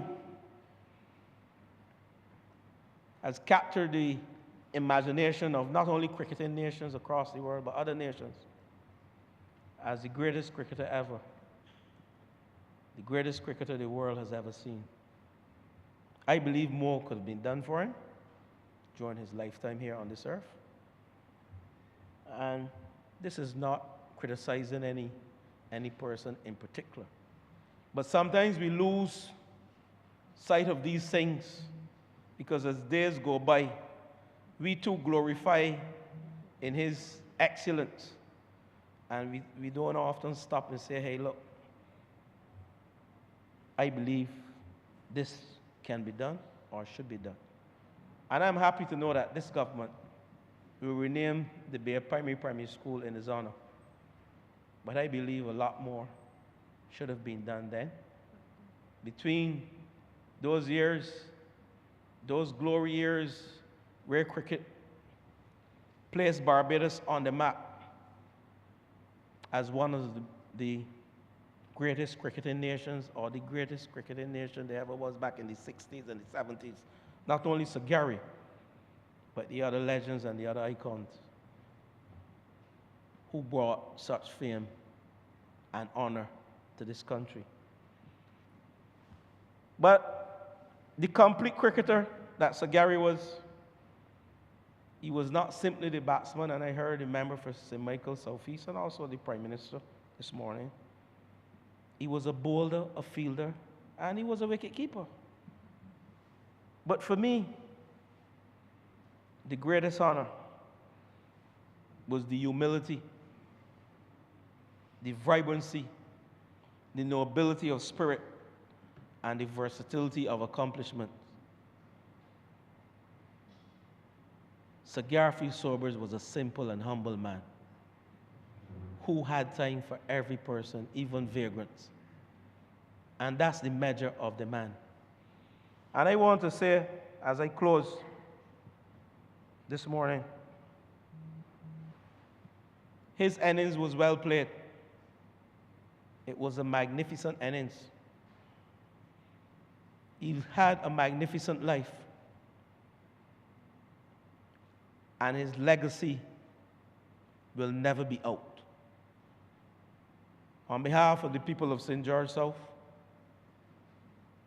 on behalf of my cricket club and the other sporting clubs of St. George South, we say a thank you to the family for lending us Sir Gary. We say a thank you to the family for giving us the opportunity to pay a tribute to him. And we say a thank you to the family that you are here this morning to hear the stories about Sir Gary. Some of us have lived stories, and some of us have stories that were told to us. But you are here this morning because this government cares, and this government believes strongly. The national hero was indeed the greatest cricketer that ever lived on this earth and on Mars. I thank you.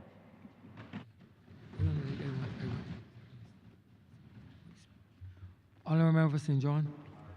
Thank you, Mr. Speaker.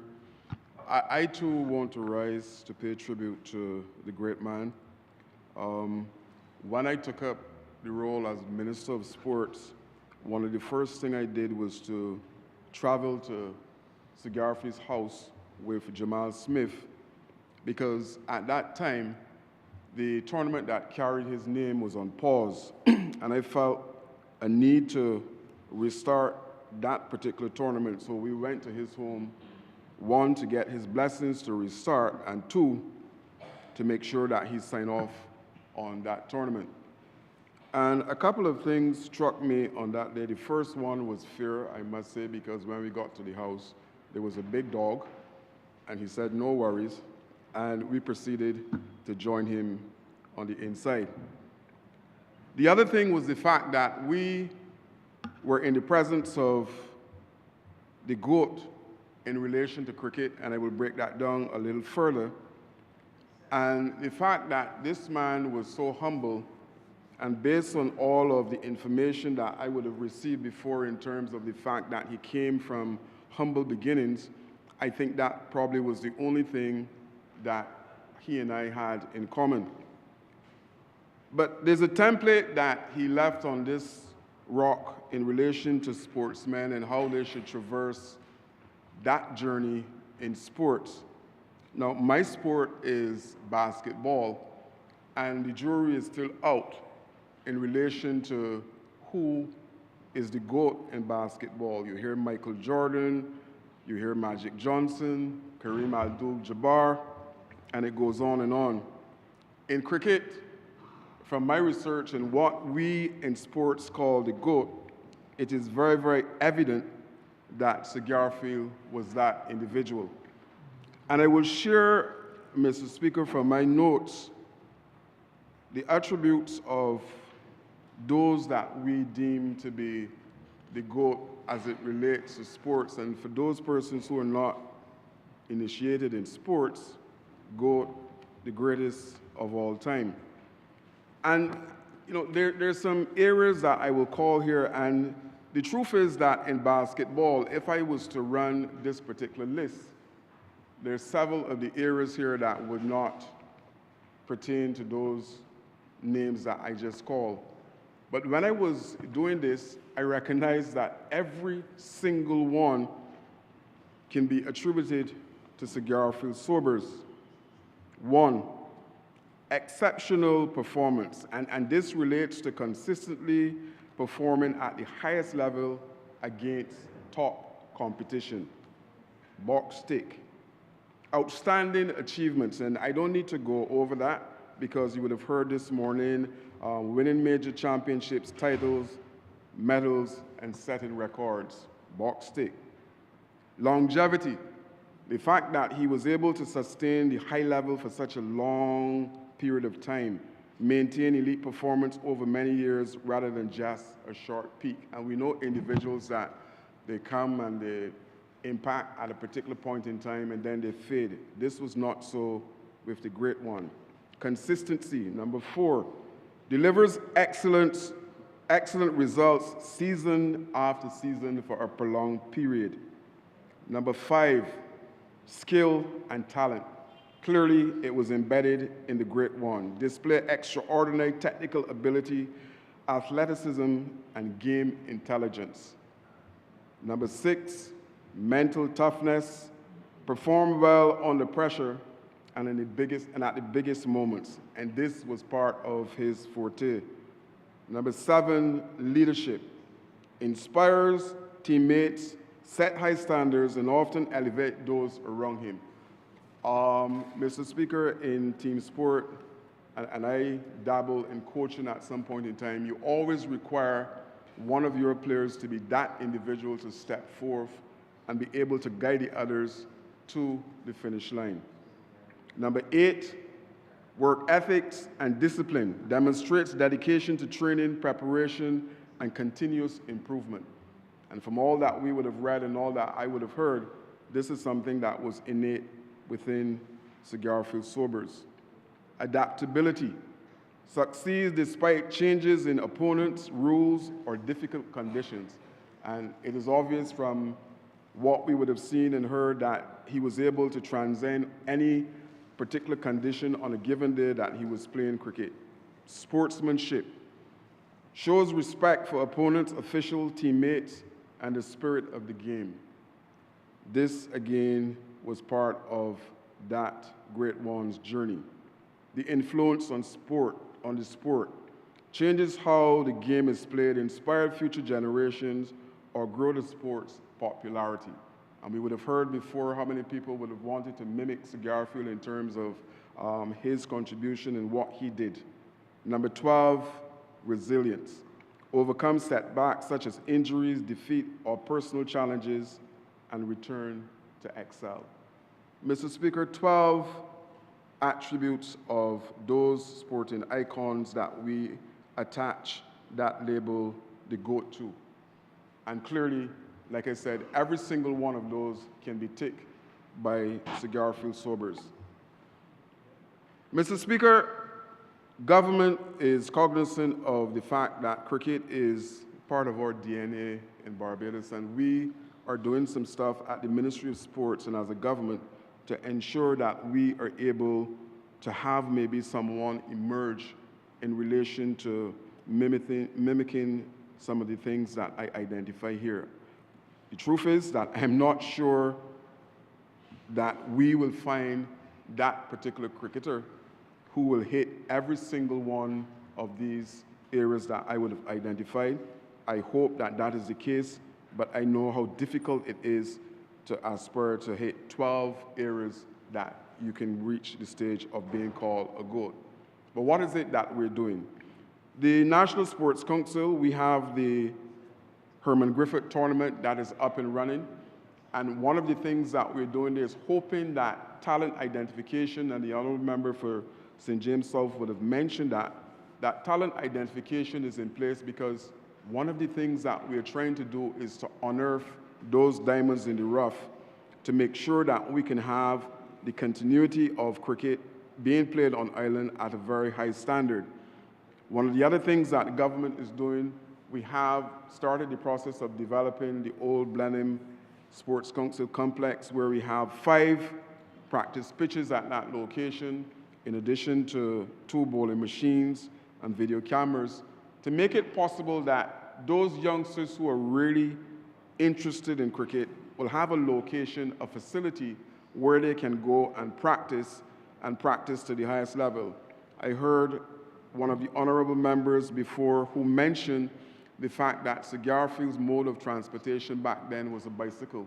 Now we have individuals who are going to practice and being dropped off by the most expensive rides. But if the innate ability is not there, no matter what ride that you traverse in will not get you to reach that particular area. And I want our youngsters on island who are involved not only in cricket, but other areas of sports to see what is possible in relation to dedication, what is possible to, if you believe in yourself, what can happen at the end of the day. And I'm absolutely sure that Sir Garfield, when he started out, that this was not necessarily his end game, to be now a national hero and for us to treat him with the type of respect that he truly deserved. But this is an opportunity. It is an opportunity for our youngsters to study his life and to see what it is that happened in terms of his development. One of the first things that I asked for, Mr. Speaker, when I became Minister of Sports, and right now government would have spent in excess of $50 million in relation to infrastructural development on island. And one of the things that I asked for, one of the things that I'm asking private sector to partner with government to do is to construct and establish a National Sports Hall of Fame. I believe, Mr. Speaker, that the time is right for us to be able to have that Hall of Fame on the landscape in this country. And by that, visitors who come to this island should be able to go into that Hall of Fame and scan a QR code and be able to get all of the information in relation to Sir Garfield, all of the information in relation to our sporting heroes on island. And I believe, like I said, the time is right for private sector to come on board to make that a possibility. Mr. Speaker, I can only humbly suggest that in relation to perpetuating the memory of Sir Garfield, I want to humbly suggest that on the 28th, his birthday be made a national holiday. That would be for us locally, because then every little boy in the constituency of St. John who on the 28th asks, what is this holiday about, will be able to get a story in terms of why we are celebrating Sir Garfield's birthday. In addition to that, I think that we should also do a commemorative stamp, because that stamp then will be for those external, not only for us here, but external to the country. So individual tourists who come to watch cricket at Kensington should be able to purchase a stamp that will allow them forevermore to be able to say, well, I have a Sir Garfield Strawberry stamp. And hopefully, if it is a case where we impact enough with that, then a fund can be started to assist other youngsters who may need some type of stepping stone in relation to purchasing gear that we know that is expensive, or whoever is responsible for that fund will be able to put that particular money from the commemorative stamp into a purpose that all of us are satisfied with. Mr. Speaker, sports is big. Sports is a billion-dollar industry. I can only imagine at this point in time where we have the CPL, IPL, and all of these different things, what would have happened if we had Sir Garfield participating in those tournaments. Mr. Speaker, I really believe that what is being done by government, we heard about the renaming of the school, is a plus, because it is important that we understand, especially when we have individuals that come from humble beginnings and reach the kind of levels. And Mr. Speaker, like I said, I was struck by the fact of how humble this man was. And when we walk on this island and you see individuals with letters before and after their name, and you see them moving and walking as if they're on cloud nine, it makes you wonder how come that a man who achieves so much more than they can ever achieve with their letters, either before or after, was able to remain humble and be able to share his knowledge with cricketers as well. And we heard Brian Lara at the funeral indicating the fact of how Sir Garfield was able to share with him things in relation to his batting. So it is a case where his knowledge was not in a silo, and he believed, well, this is me, I have achieved, and then I'm hoarding all the information for myself. He was prepared to share that knowledge to better some of our cricketers who also reach the international level. And I think that that is the hallmark of a man who understood that I was able to climb up the ladder, and I'm not going to kick it down. I'm going to share my information with those who came before me. Mr. Speaker, I plan to make a short intervention here to pay tribute, and I want to close by saying, may his soul rest in eternal peace, and may his memories be that glorious for all of us in relation to his work. I thank you. I am obliged. Honourable Member for St. Thomas.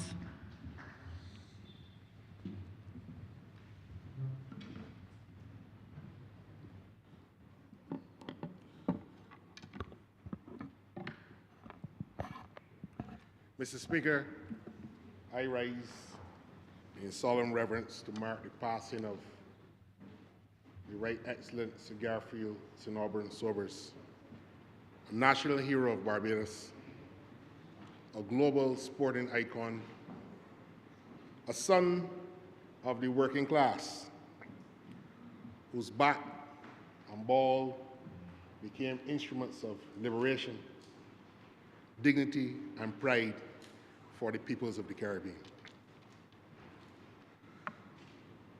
It is universally acknowledged that the Right Excellent Sir Garfield Sobers was indeed the greatest cricketer that the world has ever seen.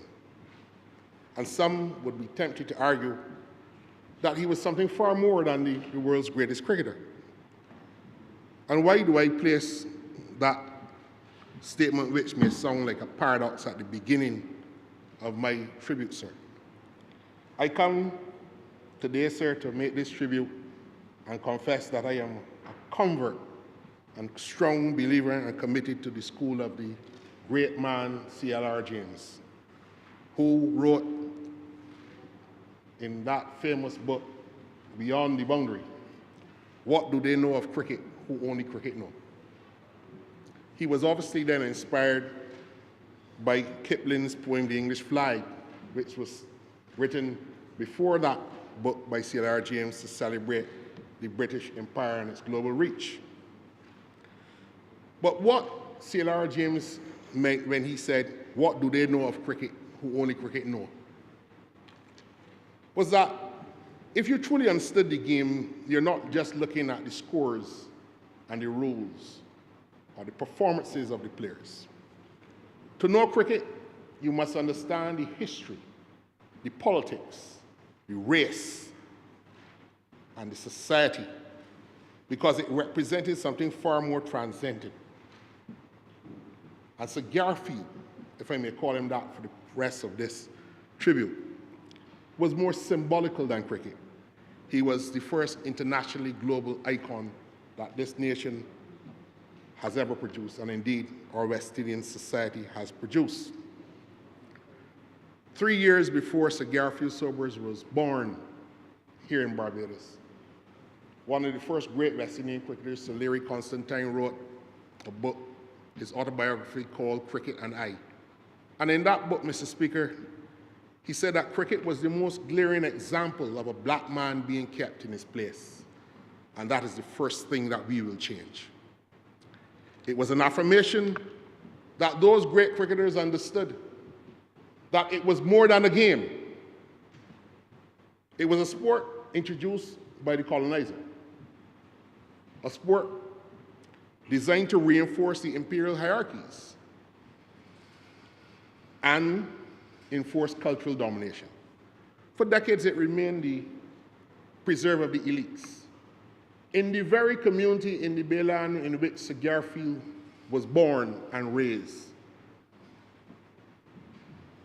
the sectors of sporting domination stood all around him. The Garrison, the Wanderers Cricket Club. He could not, and St. Anne's Fort.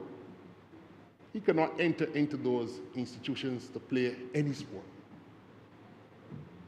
Indeed, when he played cricket for Barbados, he did not have the liberty of walking through the gate at the pavilion to go onto the field, because the professionals, as they were then called, were separated from the merchant and planter class elite that ran the Caribbean Society and indeed Barbados and owned the Pickwick Club.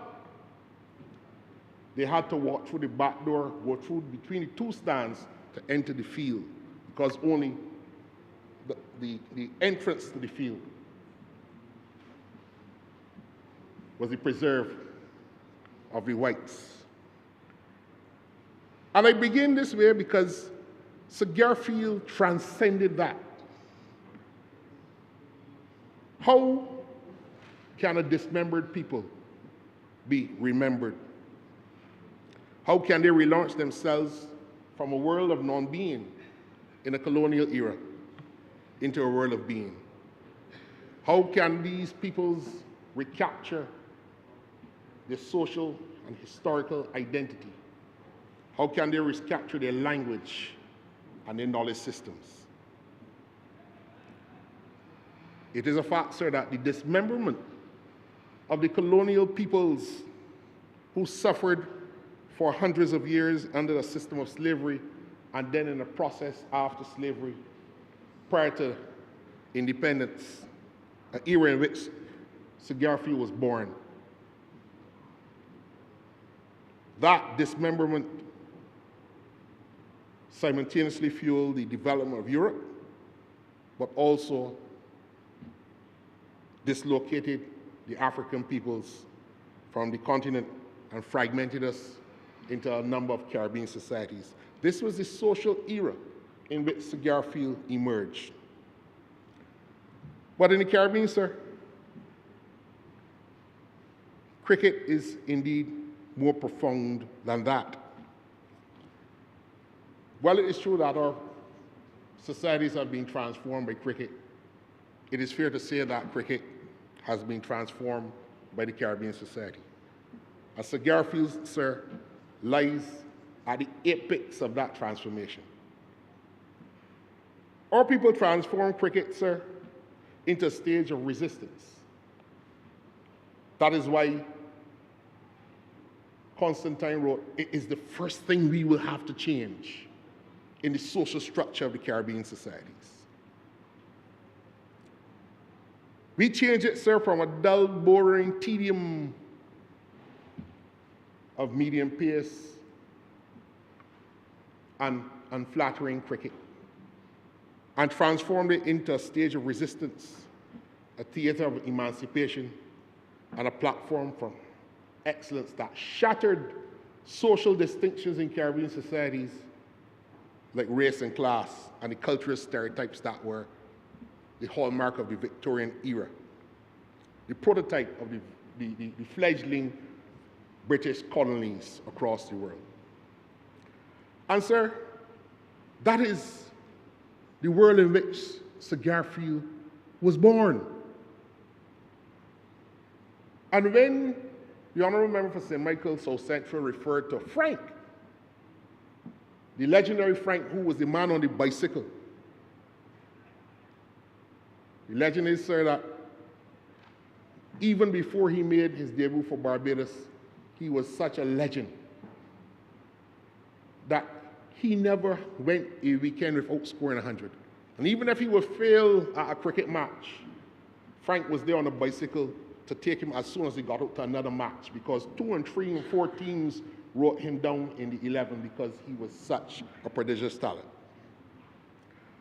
But Sir Garfield Sobers consolidated a revolution that transformed not only cricket in the West Indies, but cricket globally, and indeed the whole Caribbean society. That is because he was the first black man to receive was not the first, sir. He was the second. Sir Frank Worrell was the first black man to captain the West Indies team.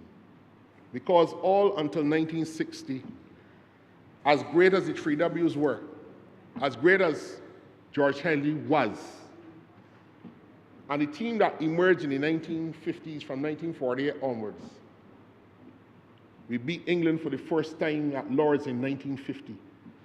But we struggled because West Indians cricket had to be captained by a white man. Batting at 10 and 11 and not contributing with the ball. Paid more than the players whose legendary exploits dot the pages of history, the newspapers, the magazines, the columns about these cricket performances. Had to be white to captain the West Indies team. And there were no apologies about that. But Sir Frank Worrell, sir, who must be credited in the Sir Garfield Sobers story, became the first black captain of the West Indies team in 1960. Sir Frank mentored Sir Gary.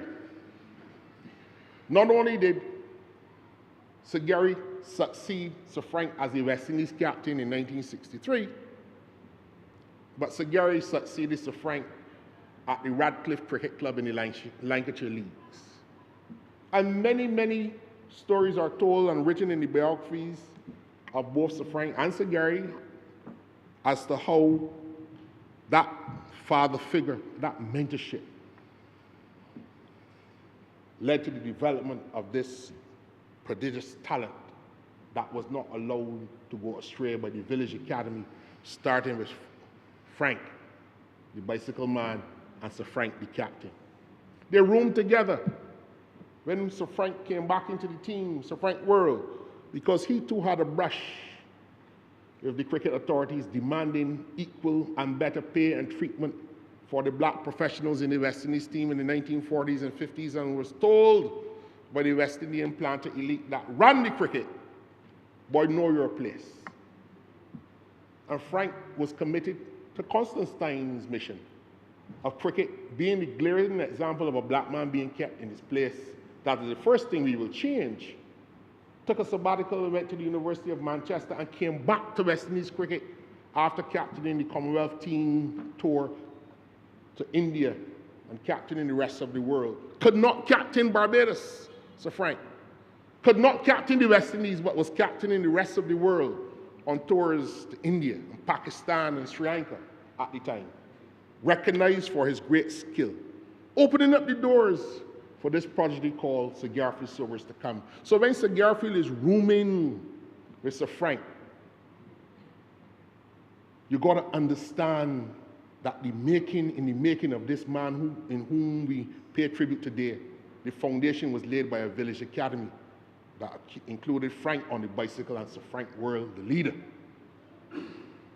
He made sure that Sir Gary was able to make a living in the early days because they were not being paid well by the West Indies Cricket Board of Control at the time because of the color of the skin, even though he would have broken Sir Len Hutton's record of 364. That leadership, sir, provided what I consider to be a revolution. Because while Sir Frank was nearing retirement and they were completing claims from the Caribbean intelligentsia at the time that someone else should succeed Sir Frank. There were claims in Barbados that another great Barbadian cricketer, Sir Conrad Hunt, a man with a university degree, who was the established opening batsman and doing very well by international standards, had a better claim than Sir Gary. But Sir Frank understood the revolution and the social importance of cricket at that time as a metaphor. And for Sir Gary to be a man of working class origins, the first man without a university degree to captain the West Indies team. But Sir Frank was there as manager. Because the West Indies Cricket Board knew they could not get around Sir Frank. If they had their way, Sir Gary would not be the captain. But Sir Frank was so powerful at that time, he retired as captain and became the manager and said the issue of the captaincy is not up for discussion. It goes to Sir Garfield Sobers. And Sir Garfield Sobers therefore consummated that revolution, that social revolution in West Indian cricket that we too often refuse to talk about in these countries in the West Indies. Because cricket is just a sport. What do they know of cricket who only cricket know? As C.R. James has said. What do they know of cricket? Sir Garfield's leadership led the West Indies to beat Australia in a test series for the first time. They beat the Australian team. And under Sir Garfield's leadership, the West Indies team for the first time beat everybody home and away twice under his leadership. We don't talk about that. And it confirmed that we are people too. We in the West Indies, a dismembered people, are now remembered within the pantheon of the world society. Sir Garfield led the West Indies team, and it was not about just cricketing tactics, Mr. Speaker. It was about the social transformation, that affirmation that we had the intelligence to take the English game and to transform it from a dull village pastime played by elites across the world to a place where in the Caribbean it is the only place in the world where it is the sport of the working class. We took the Victorian concept of the four C's, the classics, the church, and the canes, and added cricket. And why do I say that?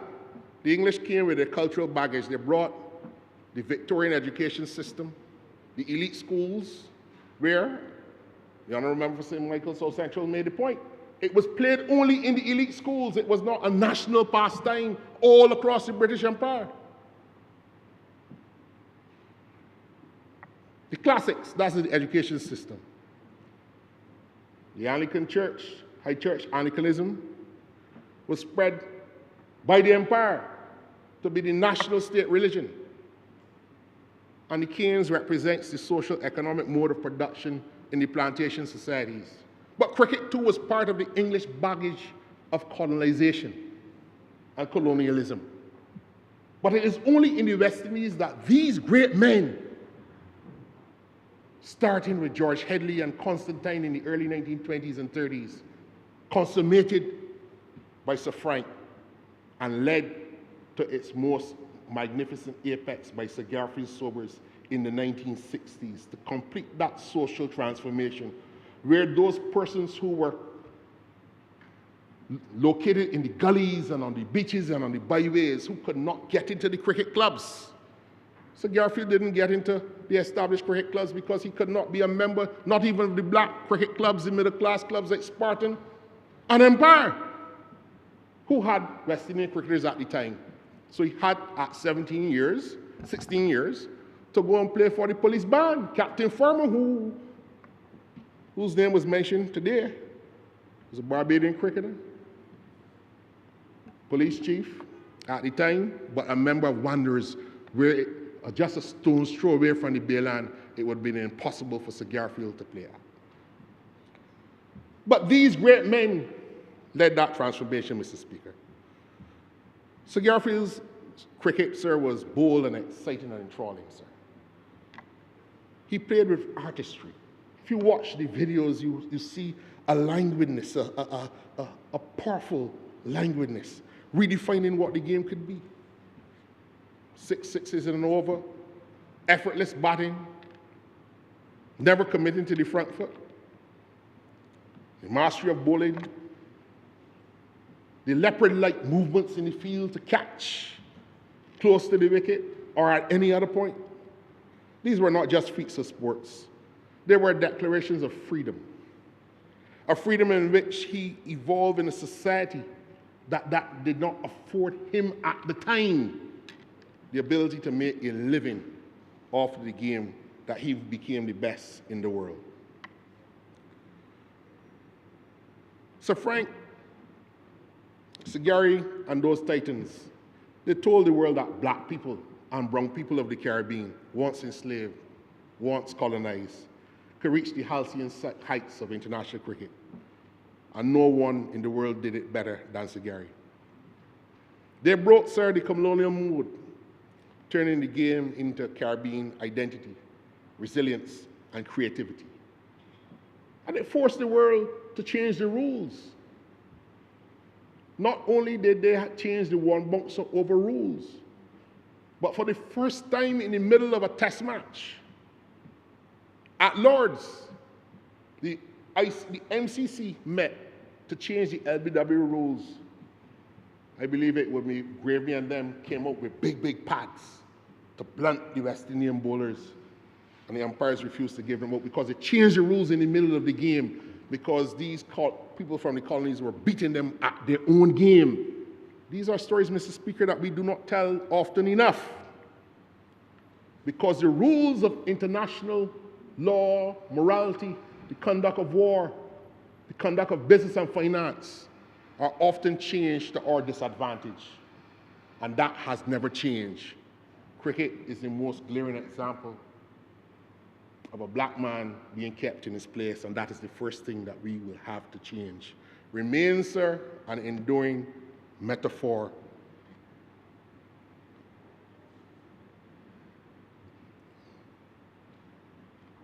Sir Garfield, therefore, was more than a cricketer. He was a national hero, sir, whose life intersected with the broader currents of the Caribbean social economic transformation. His career unfolded and reached certain heights during the era of our independence, when our nations started to first redefine themselves beyond the colonial confines of that British construct of classics, canes, church, and cricket. It was Sobers's brilliance on the field that became a mirror of our own collective journey, Mr. Speaker. From subjugation to sovereignty to self-government. From silence to self-expression. That virtuoso, that artist on the cricket field, that dazzling ray of brilliance performed consistently over time. It imposed an identity, a self-identity, and a self-determination that has long been a hallmark of the people of the Caribbean.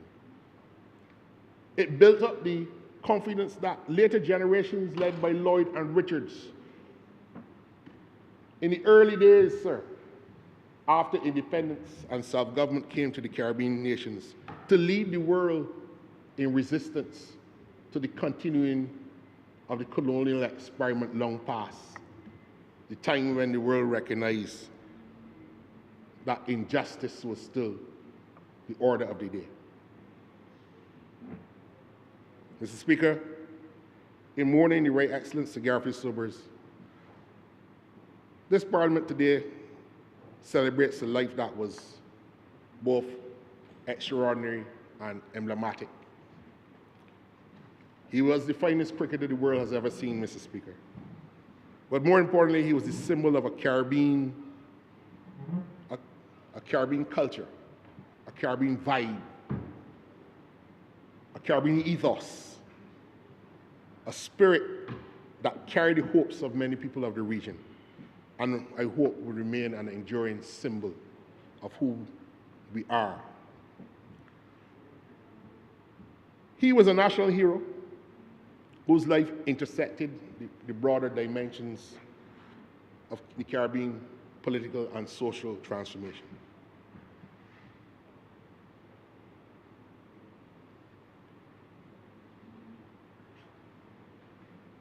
He was the symbol, sir, and will long remain the symbol of who we are and who we want to be. Sir, in closing, I would hope that this country seeks to perpetuate the memory and the life and the legacy of the great Sir Garfield Sobers. There is a Sir Garfield Sobers International Tournament. When it started out, it was the Sir Garfield Sobers Schools International Tournament that brought schools from all over the world to Barbados in the late 1980s, early 1990s. It is no longer an international schools tournament because teams are coming from all over the world, made up of some national teams, made up of some schools, and the tournament is now played not in the way it was originally intended. I would like, Mr. Speaker, for that tournament to return as an international schools tournament. We have to do more to honor the legacy of Sir Gary. And more work can be done to attract some of the best schools in the world to come to Barbados in the summer to play in this tournament. Sir, when I watch the footage of the long room at Lord's on the day of the funeral, long room at St. John's Woods, standing room only, watching the live stream of the funeral, it tells me that we have sat down and allowed that tournament to move into something else. That might be deliberate, but I feel more needs to be done where we get the best schools from all over the world to come to Barbados. I also believe, Mr. Speaker, in honoring Sir Garfield's legacy, that we need to complete Kensington Oval. And what do I mean by that? The government has spent 2 years ago millions of dollars to upgrade Kensington Oval to host a World Cup, and it was a fine World Cup in 2024. But Kensington Oval is unfinished for two reasons, in my view. There is no honors board. All the great cricket grounds of the world have an honors board, centuries in cricket and 5-wicket halls. But what is more, beyond Test cricket, there have been many great feats occurring at Kensington Oval. And the walls on the outside, the internal walls can be a canvas of those great memories. There must be a Sir Garfield Sobers museum at Kensington Oval, if we call it the Mecca. And he is the greatest cricketer that the world has ever seen. Well, then the Mecca should have a Sir Garfield Sobers museum depicting his legacy and his contribution to Barbados, West Indies, and international cricket. I believe so. We need to give Kensington that lift. Let us honor him not only with words, but by contributing to the continuation of the legacy that he embodied. A revolution of dignity, sir, fairness, and excellence. What do they know of cricket who only cricket know? To Matthew, Daniel, Genevieve, the other members of the Sobers family, on behalf of the people of St. Thomas, I offer you this tribute, and I hope that Sir Garfield's memory will continue to inspire generations of Barbadians to come. I hope that his story is retold and constantly kept in mind as to how a dismembered people became remembered and reordered within the world society from a colonial legacy to the heights of global excellence. May the right excellence to Garfield Sobers rest in eternal peace. I'm obliged to you, Mr. Speaker. Honourable Member St. Peter. Thank you. Thank you very much, Mr. Speaker. When I was getting ready to leave home this morning, I put on my shirt, and before I put on my tie, my collar was up. And I thought about what the reaction would be if I came into this honorable chamber, the one you, Mr. Speaker, have the honor to preside over, with my collar up. My mind went back to a predecessor of mine, JTC Ramsey, James Tarleton Collmore Ramsey, after whom the roundabout by the Busser statue is named. And he came into this chamber, this very chamber, in 1942 with his blue overalls, and he caused a stir. And I, Mr. Speaker, made the connection between JTC Ramsey, this Parliament's first chair of committees, and the Right Excellent Sir Garfield St. Auburn Sobers. And I recognize, Mr. Speaker, that by their attire, they were making a statement that said they were not satisfied with the status quo.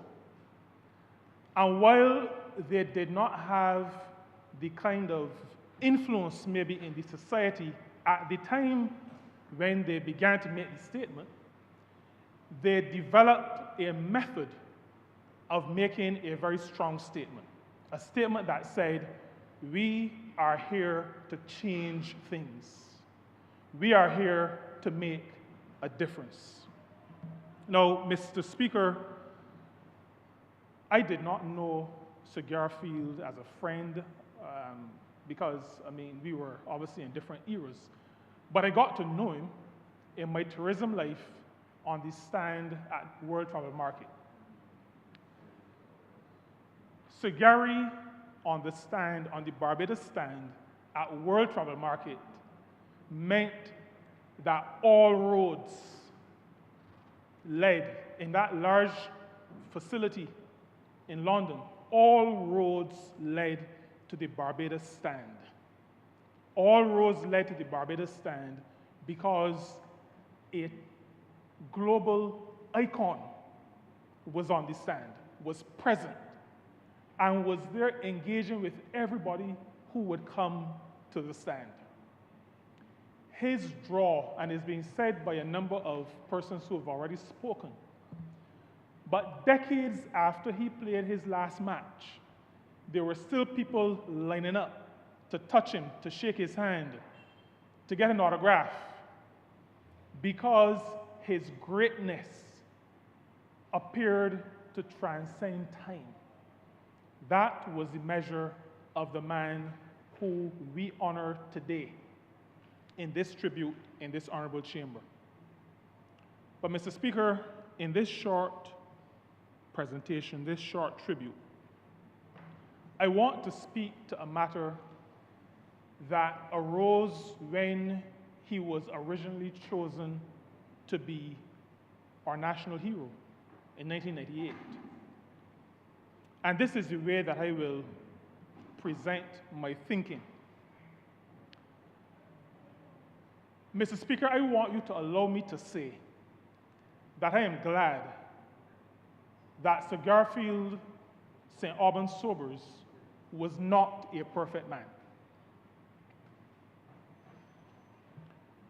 I am happy that Sir Garfield was not a perfect man, because if he were, then we would treat him as a god.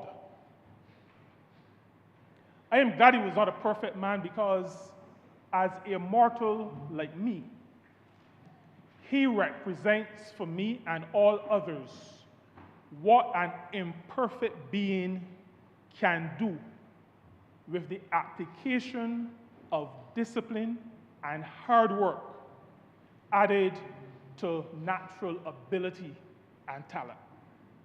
In that way, Mr. Speaker, he does what I believe a national hero should do. A national hero should motivate a nation. A national hero should motivate its people to recognize that in spite of background, in spite of limitations, in spite of imperfections, we can reach world-class standards. We can be the best in spite of ourselves, in spite of those things that others may consider to be limiting factors. So that Sir Garfield, Mr. Speaker, has, in spite of everything, background, growing up, difficulties, challenges, imperfections, he has been able to inspire Barbados. He's been able to inspire Barbadians. He's been able to inspire a world.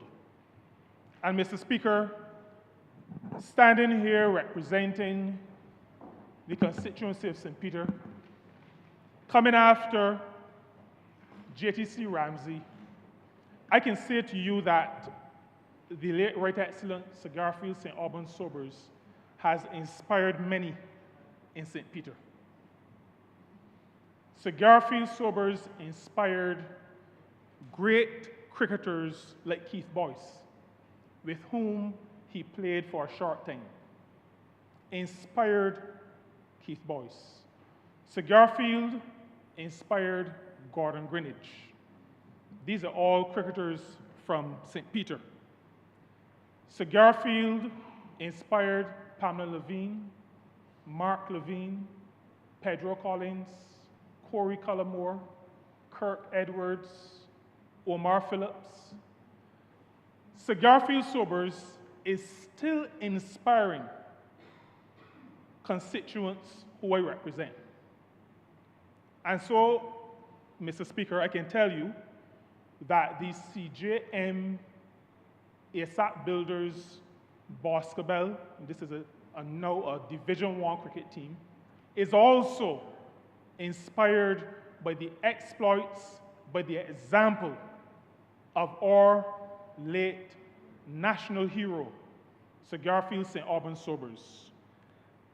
We believe, Mr. Speaker, that greatness is represented both by what a great person presents and gives, but greatness is also represented by the legacy that a great person leaves, how that person inspires others to their own greatness, how that great person is able to influence others to such a degree that those other persons are relentless in their pursuit of excellence. I, Mr. Speaker, on behalf of the people that I represent, those of St. Peter, in the north of the country, far away from where Sir Garfield was born, where he grew up, where he played cricket. He played a lot of cricket in St. Philip. From a people far away from the physical presence of Sir Garfield, I commend his greatness. I commend his humility. I commend his impact. I commend the fact that he was able to bring along with him many others. I commend that approach to all Barbadians, all Caribbean people, to the people of the world. And I say simply to this honorable chamber through you, Mr. Speaker, and to his family through you, that the gift that Sir Garfield is to this country will live on in our hearts. He will continue to inspire us to greatness. he will continue to inspire in us a desire for excellence. He will continue to be for us a guiding star, an imperfect man who can draw out of us excellence and a determination to make an impact in our societies, in this country, and in our world. I'm obliged to you, Mr. Speaker. Honourable Member Sir Michael North. Thank you. Thank you, Mr. Speaker.